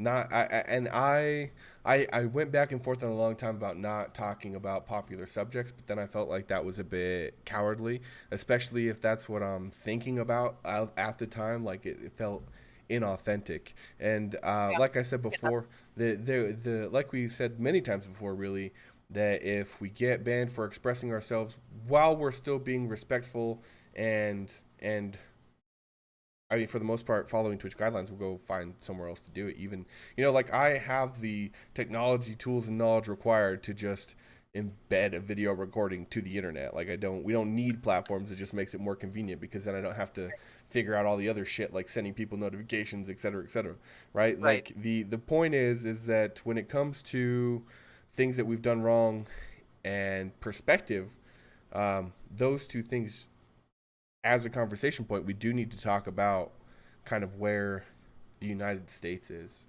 and how we got here. Well, and I think especially when you have a voice, if you aren't willing to at least try to talk about hard topics or have difficult conversations, then what's the point of having a voice? Right. That's how we expand each other's perspectives. That's how we get to a better um state, it's how we get to better capacity is Right. by having conversations. And you can have a difficult conversation in a respectful way. You can talk about things in plain language, and you can even though it might be uncomfortable sometimes to use terminology that we don't want to use, like sometimes if you call something out and get to the core of why it's problematic, that's, in my opinion, in my perspective, that's the whole point of having a platform. Right. Which I understand it gets to be problematic because when you get two differences in perspective, people standpoints on things like this is getting real meta. I'm going to bring it back down Well, to no, what you're it's to the talking point. about. What do we do? We do have to stay here for a second Mhm. because not only is this on a platform that is, you know, a small streamer or whatever, or somebody on Twitch, but there are also folks in chat who do the same thing, who might not have had a chance to either get this perspective, or who are looking for this perspective, or who have a different perspective on this. But in that, where do we lie in terms of responsibility of a platform? I think that as long as a person is creating, and this is one of our conclusions from a few episodes ago, I think that a person is, as long as a person is creating authentically while still being open to accountability, I think that it's a beautiful mix between living for yourself and being as creative as possible while still being thoughtful and considerate to the people around you and the situation, your socioeconomic situation, and the socioeconomic situation of your viewers. Like I talked, we also talked a few episodes ago about how I don't think that the responsibility always lies with the content creator, specifically in a world inundated with content. Specifically, that people, if I'll give you an example, as soon as we said, "Hey, we need to talk about how divided the United States is," the viewer count dropped by 3, and Oh, wow. right. So, as a matter of perspective, in order to continue to create authentically, this is still going to be a topic that I'm gonna. Excuse you, sir. There's dog barking across the way. You Here. know, one I fucking hate it. If people take one thing away from the show, if you are a dog owner who constantly locks your dog in tiny and inconvenient spaces, you, even though, especially those exposed to the elements, because you're tired of hearing your dog, two things: a, fuck you, that's a fucking being, like treat it with respect, and secondly, all of your neighbors can hear it too. Like, god damn it, bro. Like, Figure it out. right, that's 10 ply, bud. Fucking spare parts, bud. Spare Well, parts. and so I think it's something that you touched on is so the idea of a good faith actor. Like you were saying, someone that's creating authentically and they're speaking authentically with the openness of, yes, if I get called out and someone presents me with information that uh, brings my attention to the fact that, oh shit, I might have just messed up there. I think that if you're a good faith actor where you're speaking from conviction and you're speaking from a place of openness and accountability, I think that is a lot different from people that go out and they just like toe the line on what it, and specifically tying this into how divided our country is right now, because there are people on both sides of arguments that, as much as I may not like the viewpoints and the standpoints of someone that is on an opposite um end of me on a discussion, to a certain extent, like there's some like basic human rights shit you can fuck off if you don't think that people are people and deserve Right. basic human fucking decency. But when we're talking about like fiscal policy or some of these things that get a little more complicated and a little more convoluted than just the black and white answer of no, fuck you, people are people. um like it's, if you have two good faith actors who are sharing their perspectives and willing to, even if the conversation doesn't end in, oh, you're right, if we can at least agree to get to that point of, okay, I understand what you're saying and I understand the motivations behind your decisions, that willingness to at least accept a different perspective. And I think that's kind of what you're getting at is, there's sometimes where we fuck up.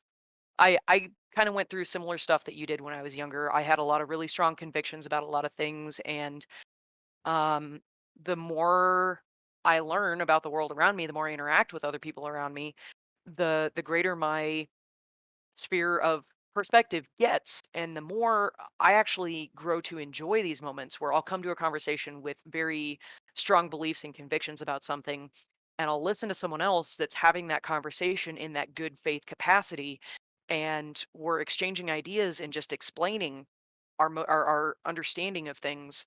Those moments that I get to say, "Hang on, let me check myself for a second. Let me at least consider what you're saying."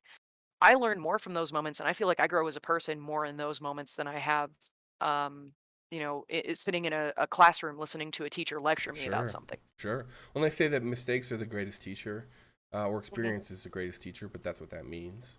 Uh, Absolutely. and I totally agree with you. That does come back. This is the hard part about creating authentically is that you have to ask yourself, is this something you want to bring up? It's like, well, do you want to create authentically?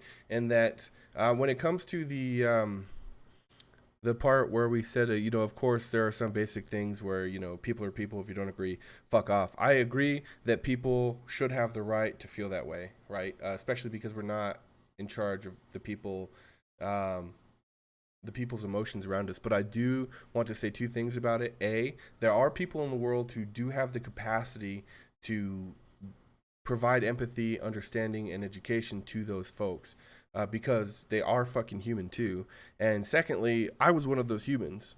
So every time someone's like, "Hey, if you feel this way or have ever felt this way, you can fuck off," and I abhor, absolutely abhor the ideology of saying something really shitty about a large demographic of people. It happens with men. It happens with pretty much every one of the other uh, groups that we've talked about. Uh, Polarizing topics, polarizing yes, populations. yeah. Yeah. Here's this blanket shitty statement about this thing, and if you are a person who fits this category in my life, and I've said I love you, you're clearly exempt. Or like the biggest example I can think of, well, I can think of two, but the biggest one is all men are dogs. For just um, um, paraphrasing, and Yeah. then it's the expectation that men who are not pieces of shit automatically know that they're not pieces of shit, so they don't like feel offended by that, right? And that's fine and dandy. I agree with that ideology as a person who is not a piece of shit, but also is a cis man, right? Like, Mhm. I am not offended by the statement because I know that I am not. Furthermore, I acknowledge that many are. However, the problem that I do have with that, specifically as somebody who is more or less reared a child who is a cis male, I assume, that you're telling people who are going to be joining that demographic that these are the expectations that society already has for them. Here is what they are expected to do, and furthermore, on top of that, you are telling them that if they are simply not this, then they are already succeeding and that they have no further growth to achieve or perspective to gain.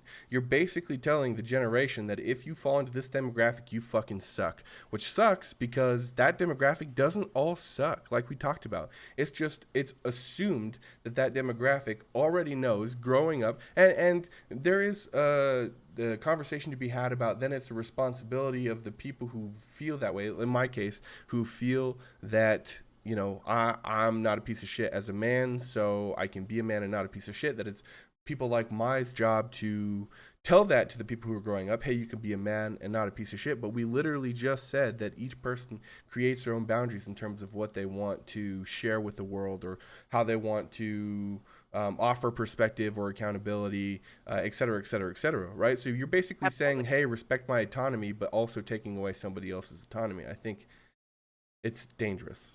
Well, and I think you make a really good point there too. As much as I'm an advocate for having conversations with the goal of pushing each other to do better, I also and let's bring this back to that shared generational trauma. Like any millennial already knows. Like, oh, we remember the news articles, we remember the generalization, the statements, and shit like that.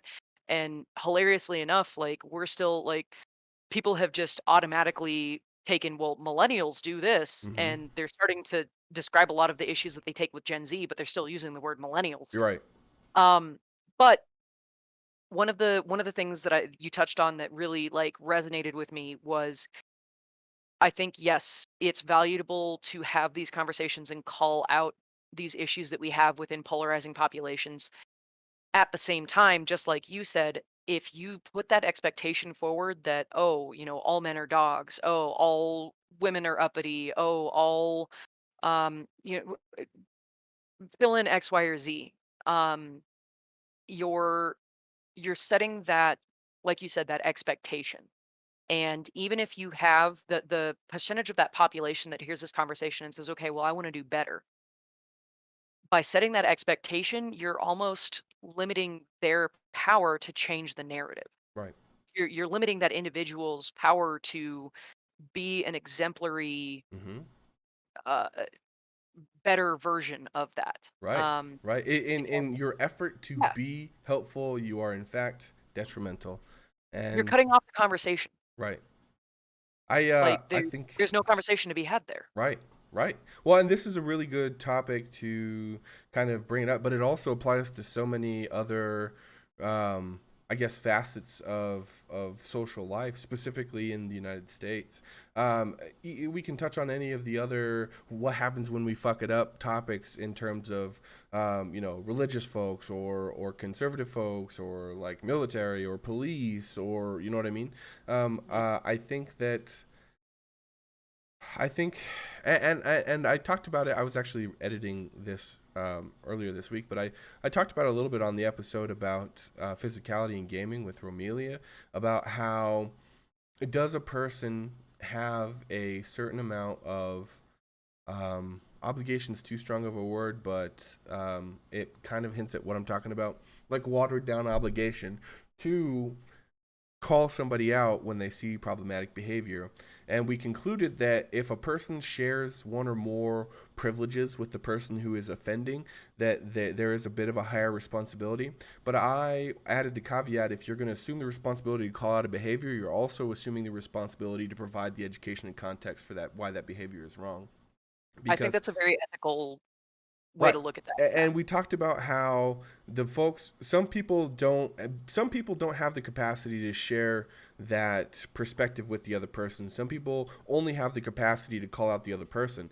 And I personally, I recognized that the reason why people are still calling people out and not offering any perspective is because a person's education is their own responsibility. And simply by providing a disruption in that person's day to day, that they might go out and seek that information, which is probably true in some cases, and I can say has been true for me, at least in more than one case. But also the opposite is also true and has been true for me, that if a person disrupts it in a way and doesn't provide any context or anything for me to Google or any threads to pull, then I'm actually going to become more adverse to that growth going forward, because I associate anything on the topic with not only the previous shitty context that I had in the past that provided me with my shitty perspective, but also the additional negative experience of clashing with somebody that I wasn't clashing with otherwise, right? So not only is this topic clearly something that people disagree with me on, but also it's a divisive topic and it's something that I can associate with negative feelings. So I think both are true.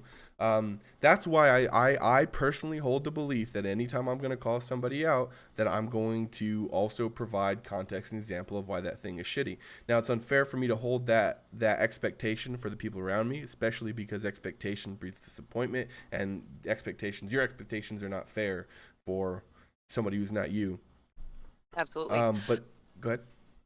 Well, and I think that's a really good point to make, because I have also seen people that I really really respect call someone out on some stuff like publicly, but I have also seen those people, like I'm specifically referencing like social media posts, where I've seen someone say like, "Hey, this statement, like this is an issue. If you do this, fucking get yourself right." And then I've seen them follow that up with, I have neither the time nor the energy to provide that education to you, because that is your responsibility. Sure. And I think, I honestly, I don't know where I stand on that one, because I feel like, yes, it's, for me, and it's the same thing you're talking about. Like for me, if I'm going to call someone out on something, the way I see it is, if I have the energy to call you out, I have the energy to get you to the point where you at least understand what the problem is. Right. But I also understand that there are certain times where I've seen so many people get burnt out on this where they're like, I am so tired of seeing people do the wrong thing, Yeah. but I have no more energy to educate them. Right. So I think that it's a very fine line to walk, and I think that's when it comes back to being a good faith actor. Right. Where And if each you're person calling someone respecting out their for the fact of boundaries like and yeah. exactly, if you're respecting, if you want your boundaries to be respected, you need to be able to respect the people that you're interacting with. And so And I your own completely boundaries understand it when yourself. someone Yeah. says, I don't have the spoons to educate you on this. And I also think that it's it's a dangerous territory, I guess, to like dip your toes in. Because I completely understand the motivation of like, no, I'm tired of this. I want it fixed. I think that one of the things that we need to keep in perspective is the fact that some issues, it's knowing when to pick your battles. Hmm. For most of my adult life, I've been that person that just immediately wants to fix things. Like if someone Same. can't figure something out, I'm like, hey, this is the answer. If I know the answer, I'm like, hey, hey, hey, hey, here you go. Here's the answer. Thanks, Um, Disney, and tying our self worth to usefulness. I appreciate it. exactly. And so I think I recognize that my perspective on this conversation is a little bit tainted because my viewpoint is, well, if I see something that's wrong and I want it fixed, I'm going to tell them how to fix it, and then once it's fixed, I'm going to tell them the background information that they need to know. But I understand that that's not the same for everyone. So I agree with what you're saying. I just want to take a beat to recognize that I know that there are people that do get to that point of frustration Just out of of arrows. Yeah. I'm Yeah. tired of it being fucked up. Just figure it out. It's not my job to educate Right. you. Right. The problem with the human nature, or the problem with the nature of human beings is the fact that not everyone, and usually the people that fall into these like toxic thinking traps, don't have that perspective. They don't have that context to want to do better. Right. Or the reason why they're there to begin with is because they already lack the tools to find this information out on their own. Like, I think that there are larger implications, not even just in, like, in so many other different situations where we're like, wow, that person's just really ignorant. You know, clearly they're well intentioned, but that's not the impact that they're having. I just don't have the energy to do this. I think that as long as we acknowledge the fact that, um, like you're making an active choice to respect your boundaries over improving the overall world zen, which I want to boldly state is 100% something a person should do. Like, and it's valid and you need to do it, especially when you respect your own boundaries, is the You got TLDR to here. protect your energy. Respect your own boundaries. Yep. So like I really do agree with you, and Bruff also touched on it in chat that Yep. folks Absolutely. especially because they're already dealing with so much shit, you know, marginalized folks who are already dealing with so much shit. So I agree. The one thing I will say is that I've also seen, and this is going to be a really hot topic for, this might be like the finale or something, probably because I'll also get canceled. But I think that in, okay, how do I word this? I think it is also the responsibility of people who have this perspective to not further create marginalized groups. And when I say further create marginalized groups, I realize that it's hard to marginalize a group that was previously the oppressor.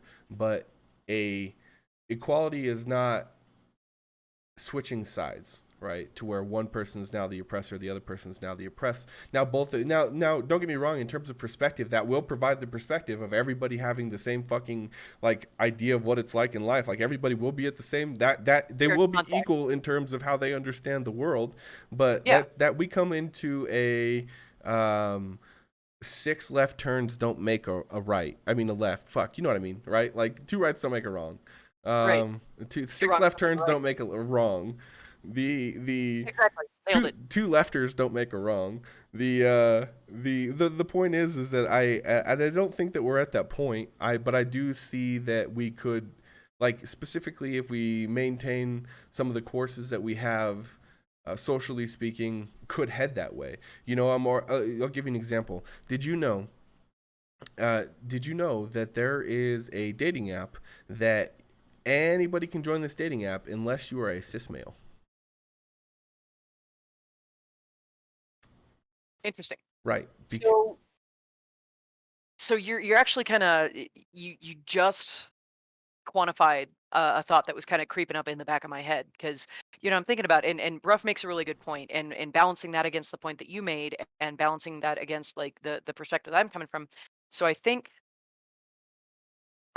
maybe what we're doing right now is kind of indicative of one of the problems that we have in general trying to encourage each other to be better Hmm. is it's real easy to get wrapped around the axle and get like too deep in the weeds. Right.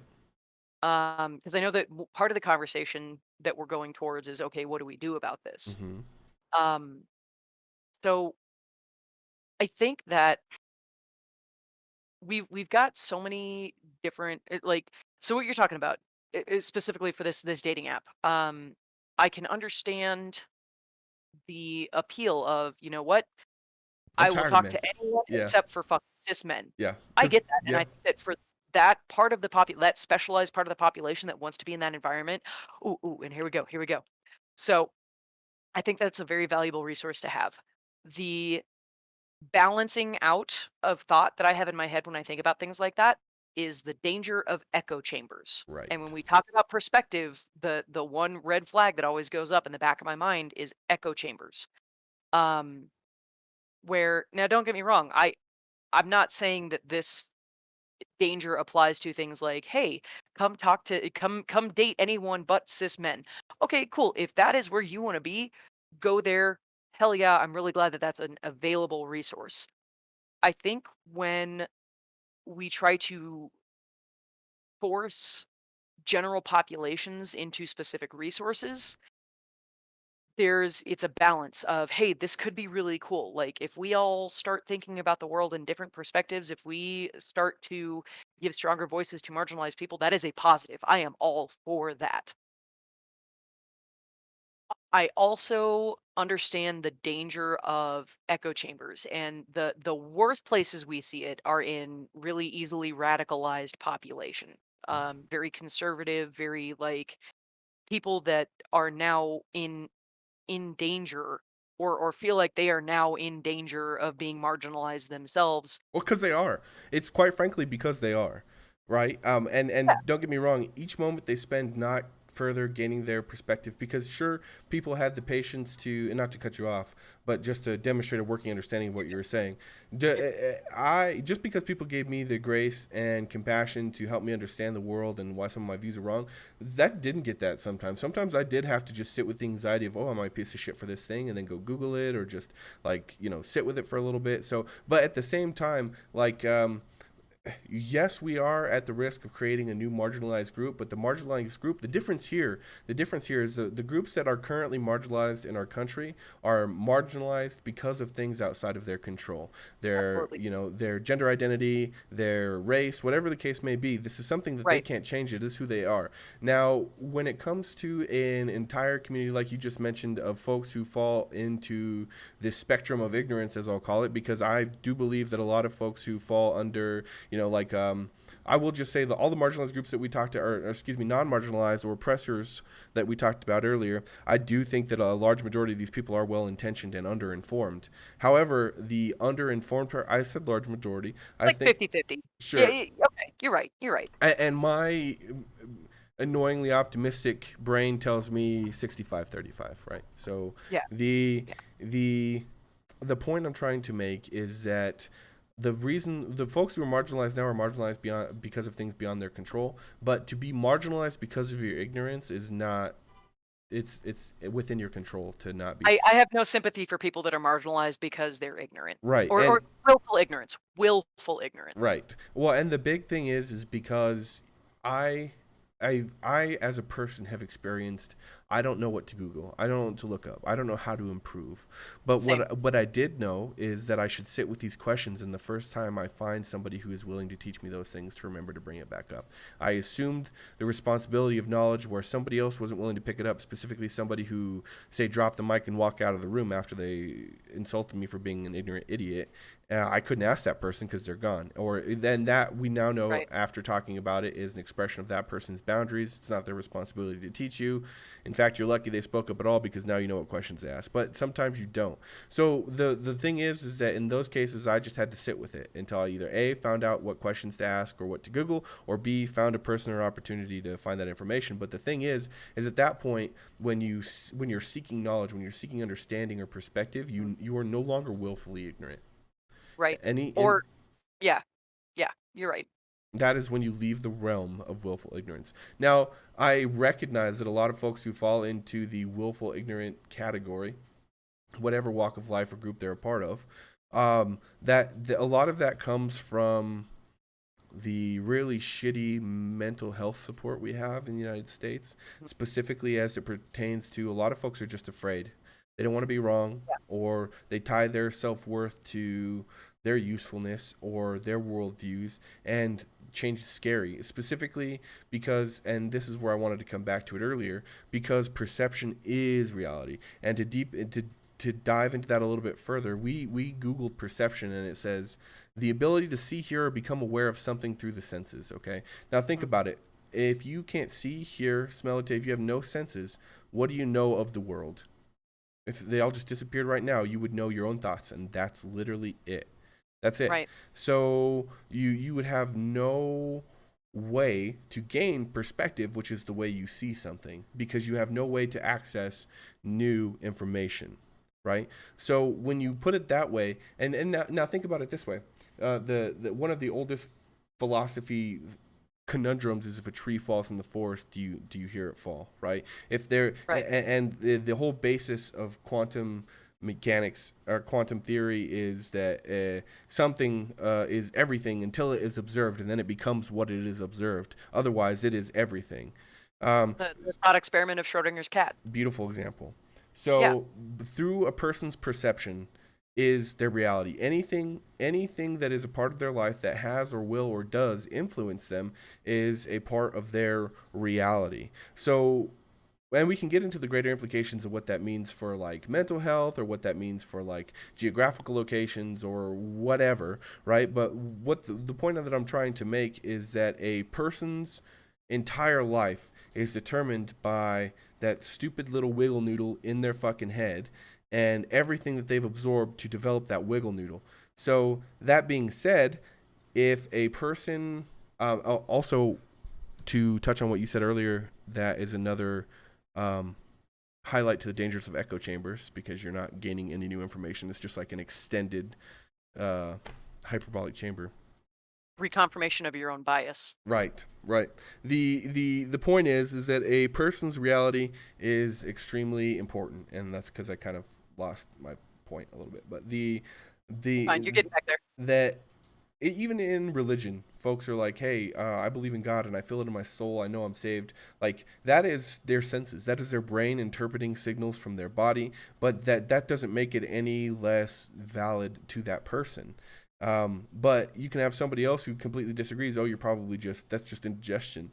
And that is that person's reality, specifically using the age-old argument of, religious people versus atheists. Right. So to bring it all together, I think that perspective impacts everybody in the way that is relative to their reality, the reality that is shaped by their history and their current and future observations.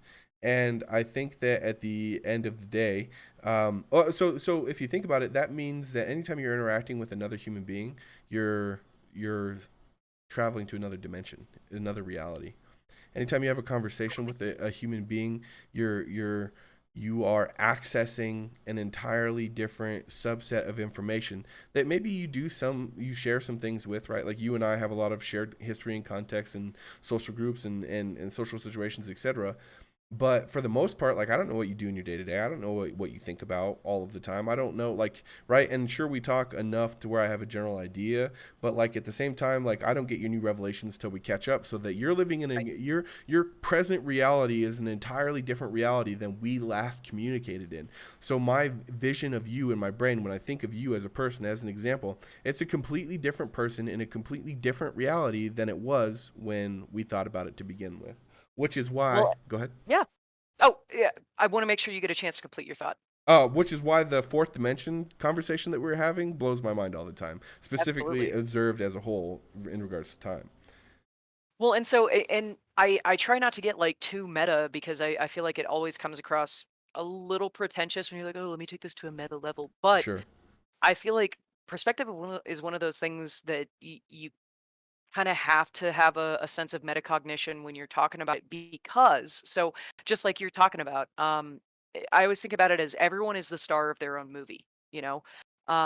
And your interactions with those people are basically just crossover episodes of their life series, Good to example. make metaphors here. Yeah. So one of the things is the more and more you understand the depth and the influence of an individual person's perspective, the more I feel there's a burden on you to keep that in perspective when you're talking about your perspective. I know I just used the same word like Well, five but times, you but mean your perspective in the understanding of, say, specifically social issues, like we were talking about.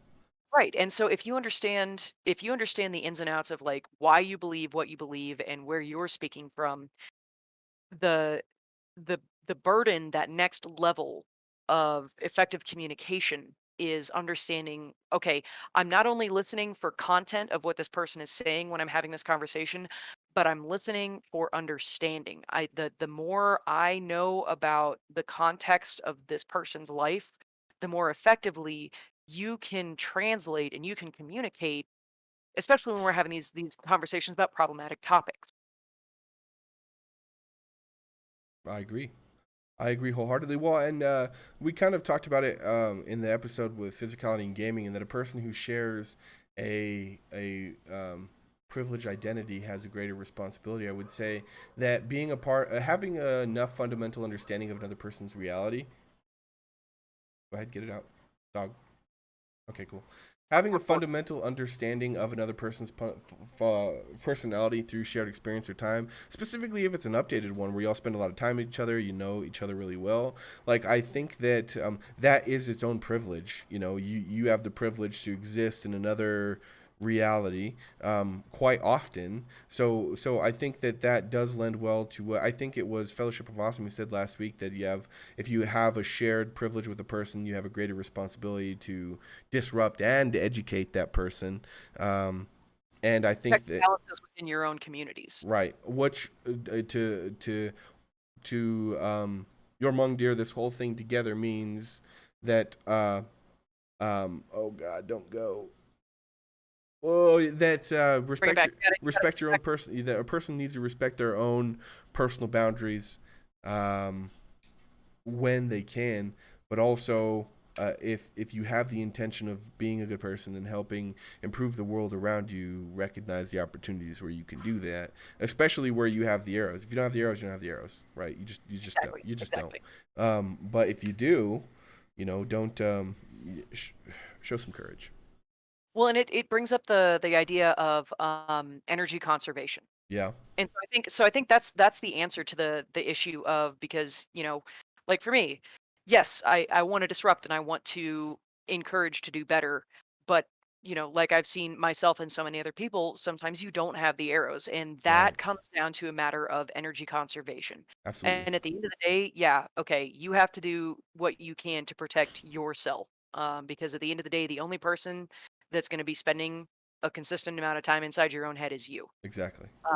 And I think that, yeah, that's it. It's not a concrete solution, but that's the best solution that I can think of for these times where, like, there's a balance between the burden of proof, so to speak, and the burden of education. Sure.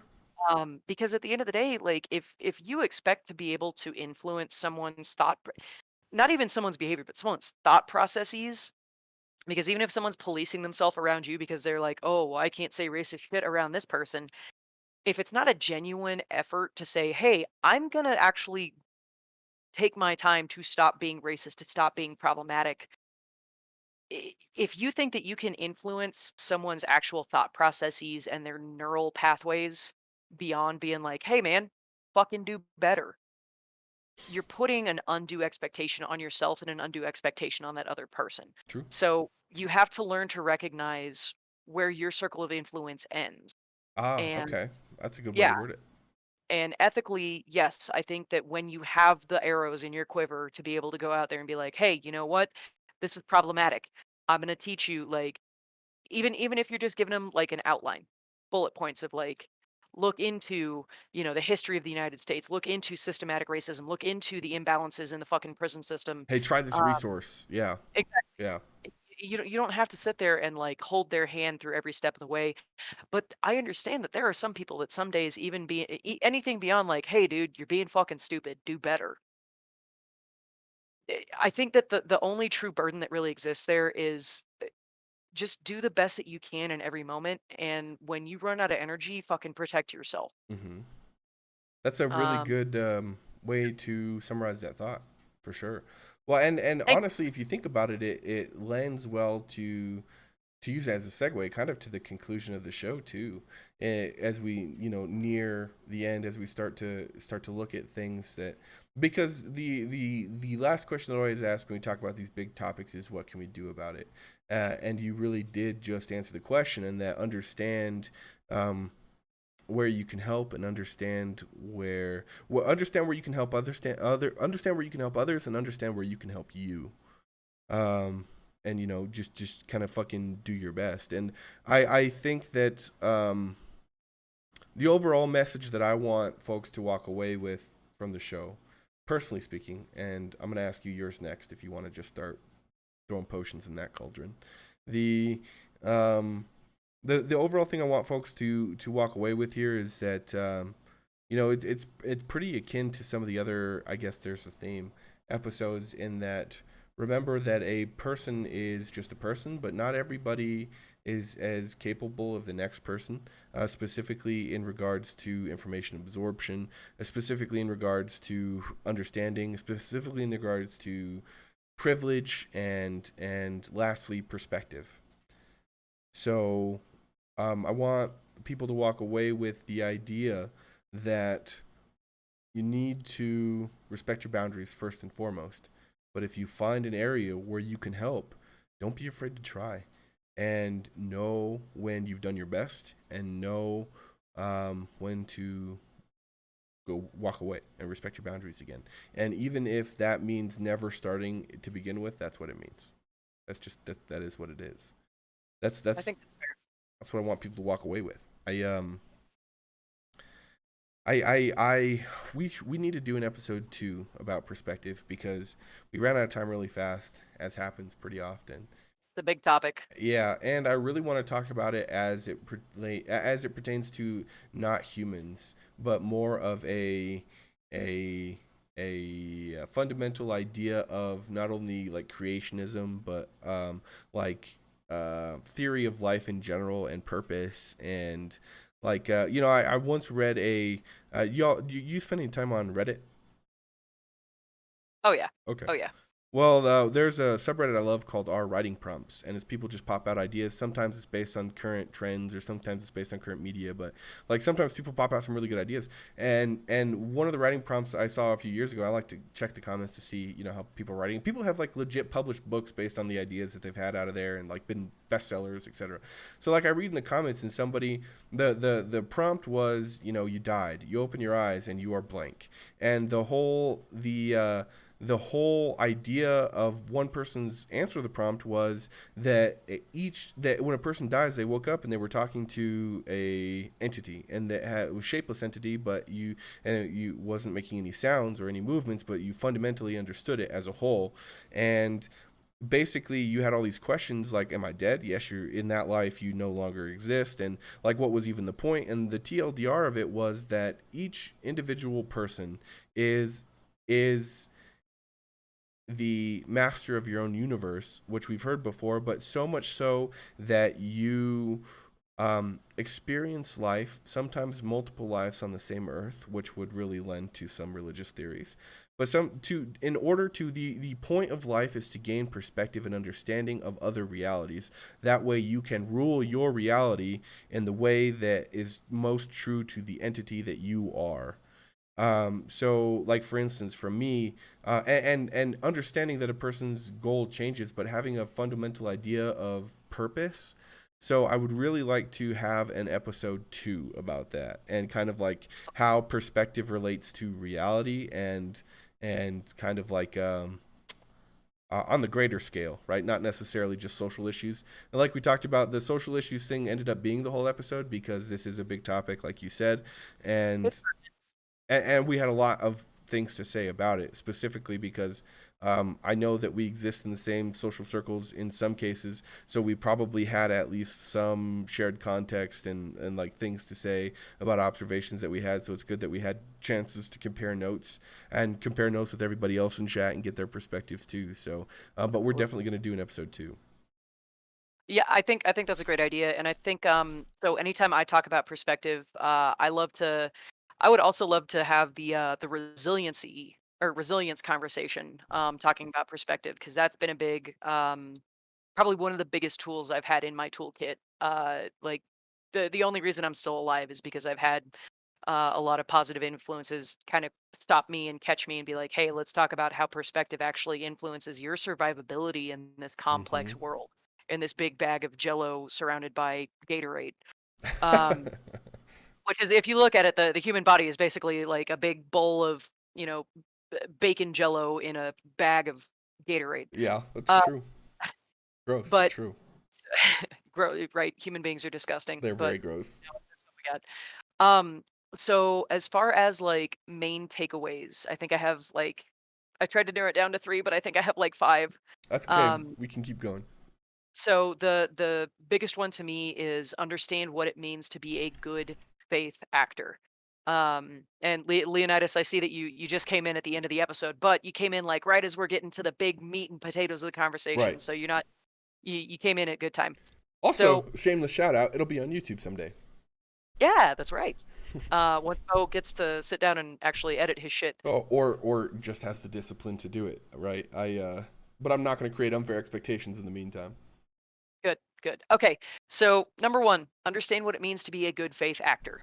Okay. Um, by that I mean recognize that perception, like we've established, perception is reality, and everyone's going to come from a different context and different perspective. If you're doing the best that you can and communicating effectively and being open to change and challenge, you're on the right foot. Okay. Number two is be willing to have difficult conversations, specifically for the sake of disrupting echo chambers. Echo chambers are death. Complacency and echo chambers are the two most detrimental things you can engage in.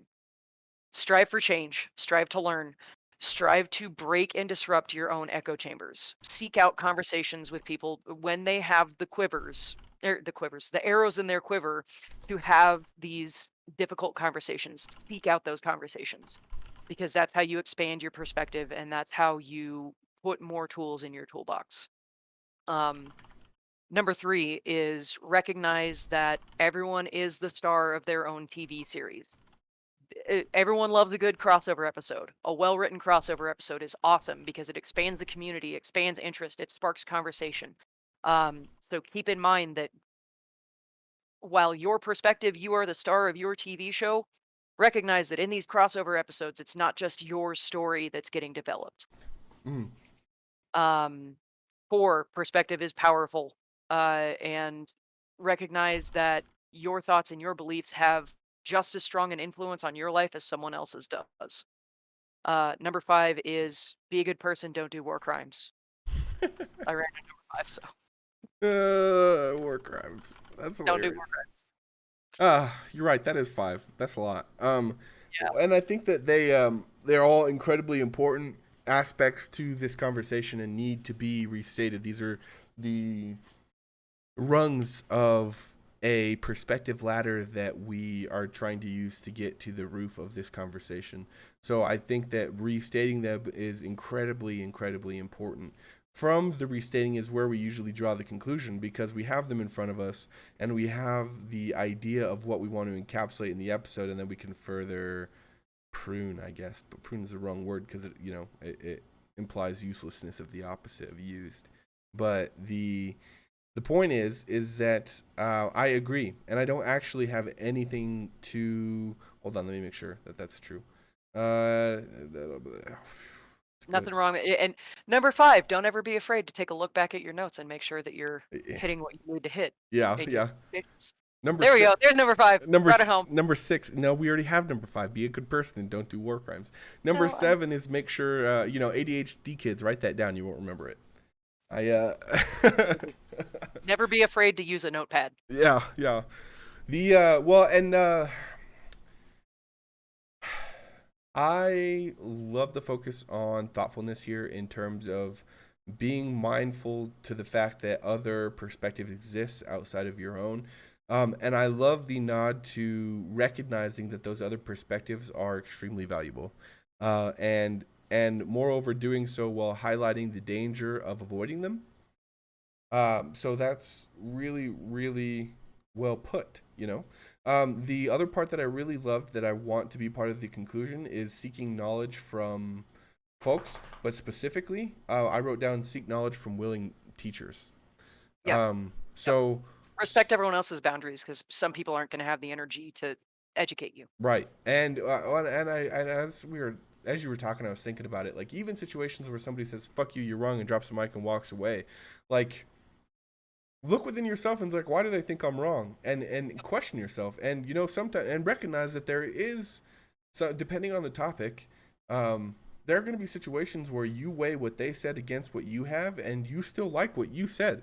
So that's where you get to be confident in who you are and tell that person to fuck off. But you have to be careful that you're not doing that with every fucking thing, because if everywhere you go smells like shit, you should check your shoes. Right, because just because someone calls you out on something doesn't mean that they are inherently right. Right. Yeah, exactly. But but don't be so arrogant as to assume that nobody can tell you, and that the only things valuable that you're going to learn are the things that you learn on your own. Absolutely. So I don't want to put in the conclusion perspective is reality. I feel like that's lazy, especially because it's overdone and already used, and everybody knows that already. And it doesn't really encapsulate the most important. Right, that's the best way to word it. So how do we encapsulate? And what you said in terms of being a good faith actor is important too. I just don't want to get sued if we put that in there. I feel like some fancy rich person somewhere like created that term, huh? How about communicate from humility? Oh wow, that was fucking deep. What about communicate with humility? I'm going to advocate for communicate from a place of humility, because Okay, from a place. You can communicate with humility, but still be like, oh well, I'm going to be humble, but this isn't going to influence my life in any way. Because in my opinion, the whole point of communication is to understand more about the world. Whether that's understanding more about the person that you're talking to, or you're understanding more about something that you feel strongly about, or you're understanding more about something that you like. Well, and if you ask the deep think, the purpose of life is exactly that, is to further understand and if you think about it, the only way to grow your own reality is to learn new things, and the only way to learn new things is to address that there are things that you don't know. And I think optimistically, like, so for me, if I think about what's the purpose of life, it's to share experiences and to find the most enjoyment out of life that you possibly can. Okay. Not from a self-serving way. I Sure. think that the more you understand about the world, the more potential appreciation you have for every single moment that you spend on the planet. True. uh So if you're communicating from a place of humility and you're looking for opportunities to appreciate things, you're setting yourself up for a better worldview.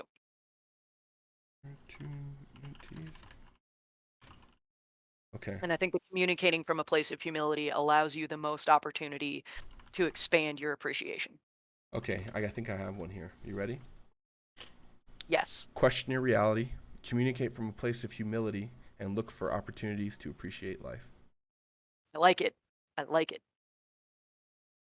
Do you feel like that encapsulates? I think the only thing that we are sort of missing is to understand what it means to be a good faith actor. But I think that when you question your reality, you're inherently already doing that, because you are questioning to make sure that the actions are the or words or whatever that you are, whatever event that you're experiencing serves you in your reality.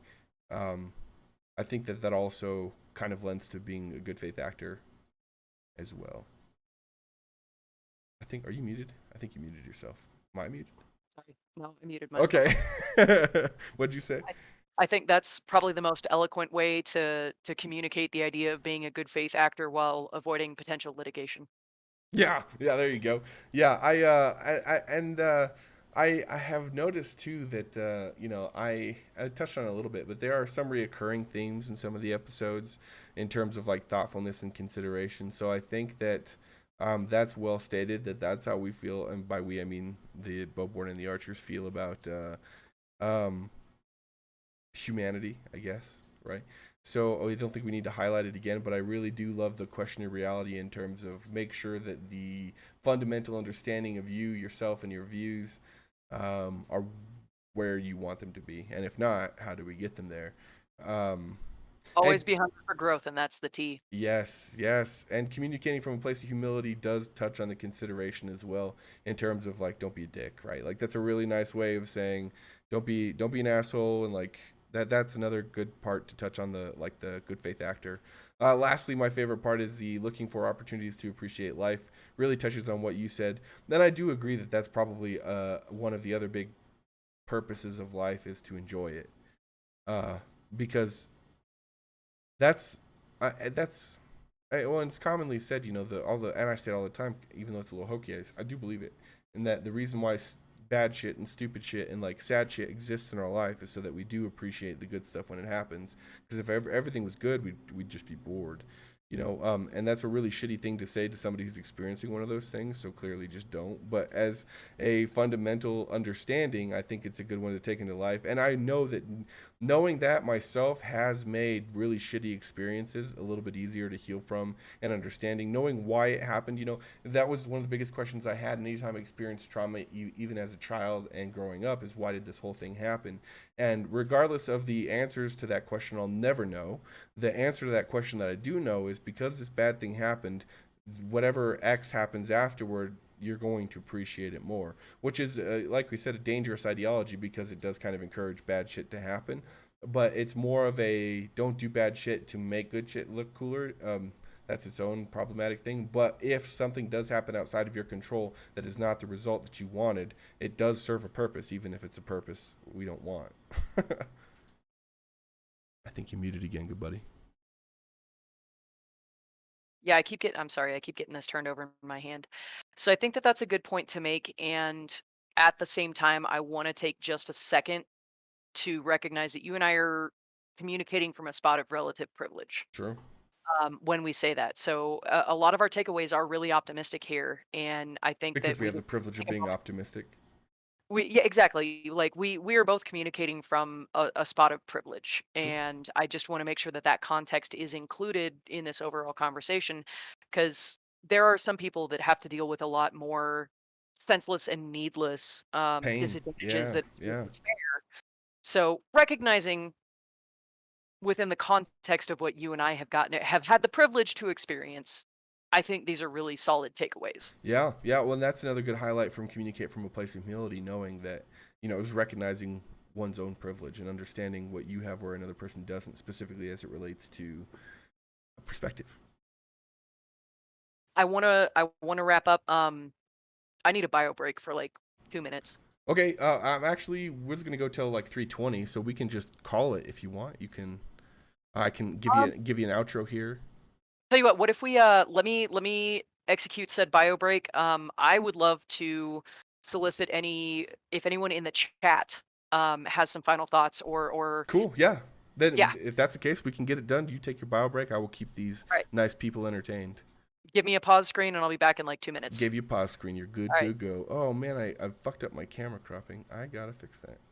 Should stop fucking around with stuff. Hi, chat. How are you all liking the show so far? It's been a deep episode. Specifically, we're using a lot of buzzwords like reality.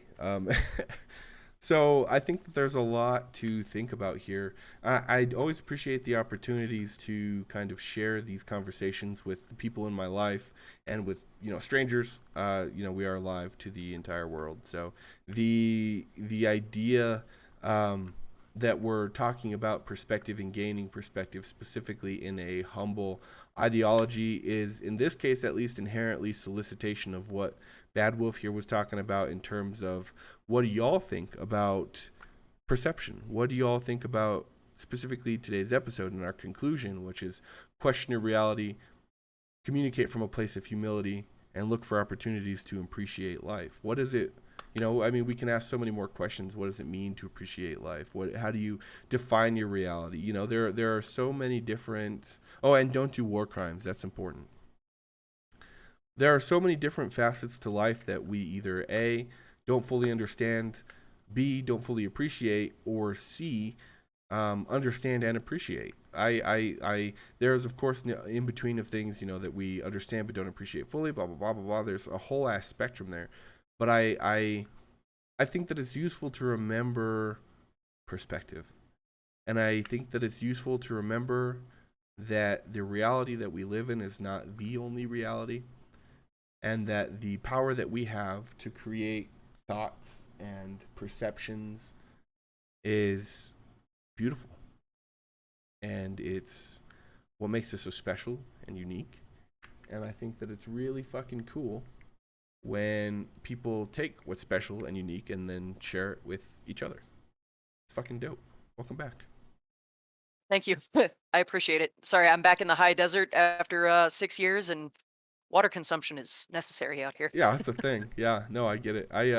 So I was kind of just filling in chat a little bit about how when we say we want to hear anybody's thoughts and feelings and experiences, specifically in relation to perspective in this episode, and our conclusion, which we recapped, was that is us soliciting, hey, tell us what you think, and if people don't pop in and chat and say anything, we're just gonna assume that you agree with us.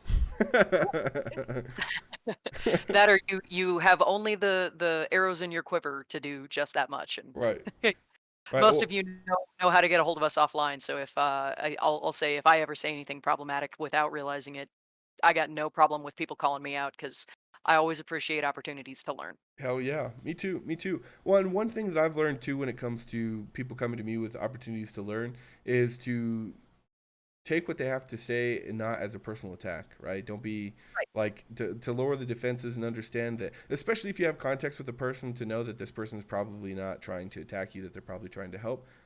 As a caveat, I will also say to recognize that only you understand the reality that you want to create and your perceptions. So if something that somebody brings you in terms of feedback doesn't mesh well with your reality, then respect your own boundaries. Right, mentally triage. Right, and communicate from a place of humility. That's such a good conclusion, because we can keep drawing back to it. Cool. I think that's a good takeaway from that. Absolutely. A good encapsulation. Yes. This is really fun. I'm glad that that you came on the show. I cannot believe I forgot to ask Bruff last week. I should ask him privately. I forgot to ask him Friday too, because I had this exact thought earlier this week, and then forgot, and then remembered. But how'd the time go for you? Did the time fly for you also? Yeah, it did. It went by quick. And yeah, I appreciate getting to sit down and talk with you. But yeah, and you and I have had conversations like this all the time, where you just get into what you're saying and ideas start flowing. And yeah, it was the blink of an eye for me. Same. Well, cool. Well, it looks like everybody in chat agrees with us or is out of arrows. So, I'll restate the conclusion. I'll give you an outro, and then I'll do my stream wrap up. Sure. Hydration is important. Look, Fang's back in the high desert after 5 years too. Well, everybody, this was Bad Wolf Handmade.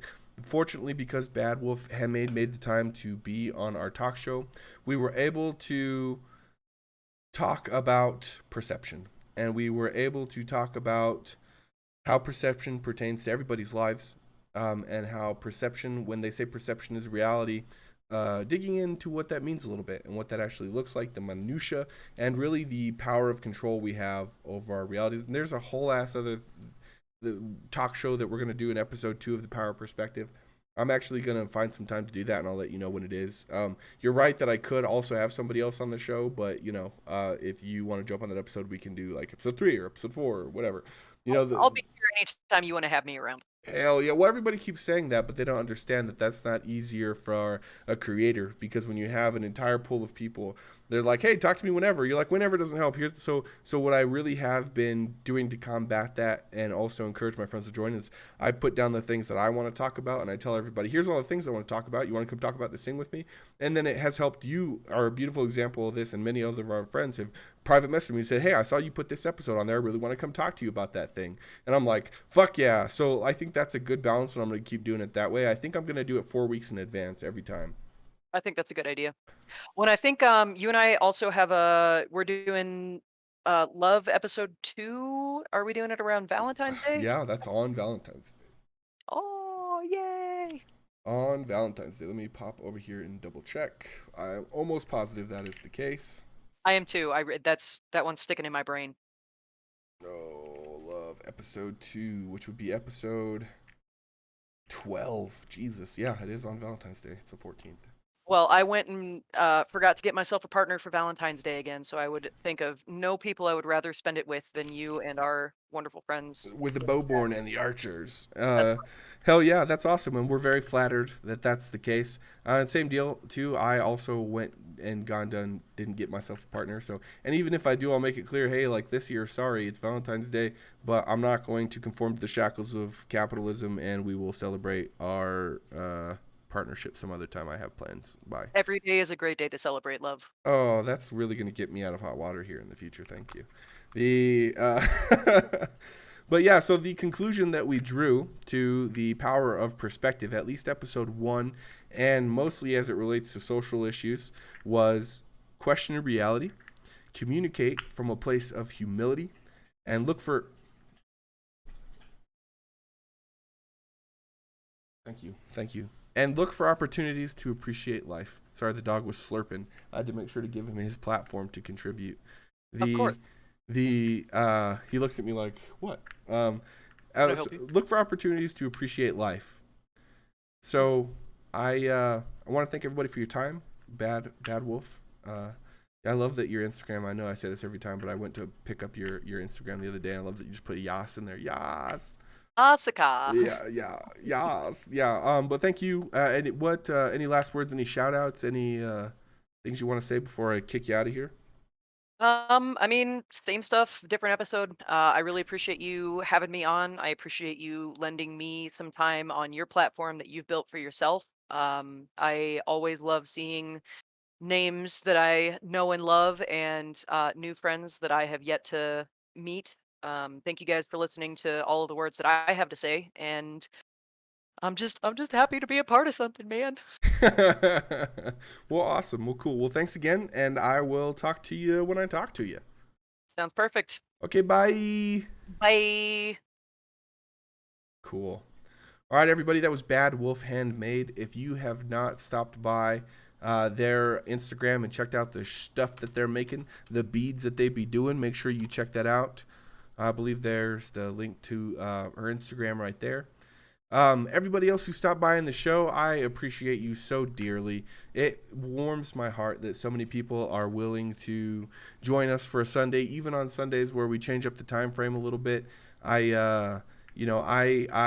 love the idea of a flexible platform where folks, if they have the time, will still stop by and say hi. So, of course, I say this every week, but I say it for a reason. The show wouldn't be the same without y'all. Of course, I would still be on here rambling to myself or to my friends or Google and shit on the internet. But what really adds that extra layer of fun and enjoyment for me, what really helps me appreciate this more, is when y'all join me. So thank you so much. This is Sunday Tea with Bowborne and the Archers. And without the Archers, it would be way less fun. So thank y'all so much for being here. I can't wait to see you next week. Next week's episode is going to be pretty fun. We're going to have Torgoth of Dundrum, who was, if you didn't know, once a humble farmer, now the ruler of his own lands. We're going to talk about why millennials get the shittiest advice How many times have you heard pull yourself up by your bootstrap? How many times have you heard just do better, millennials? We're going to talk about how millennials, and this is a statistic backed up by Google, you Google if you don't believe me, own 4% of the country's wealth. 4%.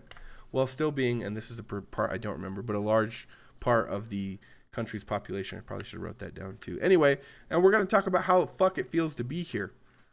We're going to talk about how being a millennial is not all it's cracked up to be. And I know that there's plenty of millennial whining on the internet, so we're going to happily contribute to this white noise. Hopefully in the idea that somebody will get some perspective, like we were talking about, right? Trying to keep a straight face with that name. Yeah, that's one of the other things that I really love is when my friends have perspective into history with me. It makes it for a really good time. So I'm glad that I'm not the only person that saw that well. Anyway, I'm going to hop out of here, everybody. Make sure you join us next week. If the time changes, it's going to be 11 Mountain Time, 11 a.m. Mountain Time. If it changes, make sure that you follow Twitter and Facebook, and you will have information on if that happens. If you don't see anything, we'll see you at 11 o'clock. Can't wait for next week. It's going to be great. Yeah, I can't wait. It's going to be fun. Thanks so much for being here, Nanners. I will talk to you all next week. Until then, have a good night. I'm really enjoying the pattern that we have so far of like stopping the stream mid-sentence. So we're going to keep doing that. Although I think that I'm going to start doing it with like random and exciting facts. Like, did you know that skunks, when they lift their tail, sometimes if they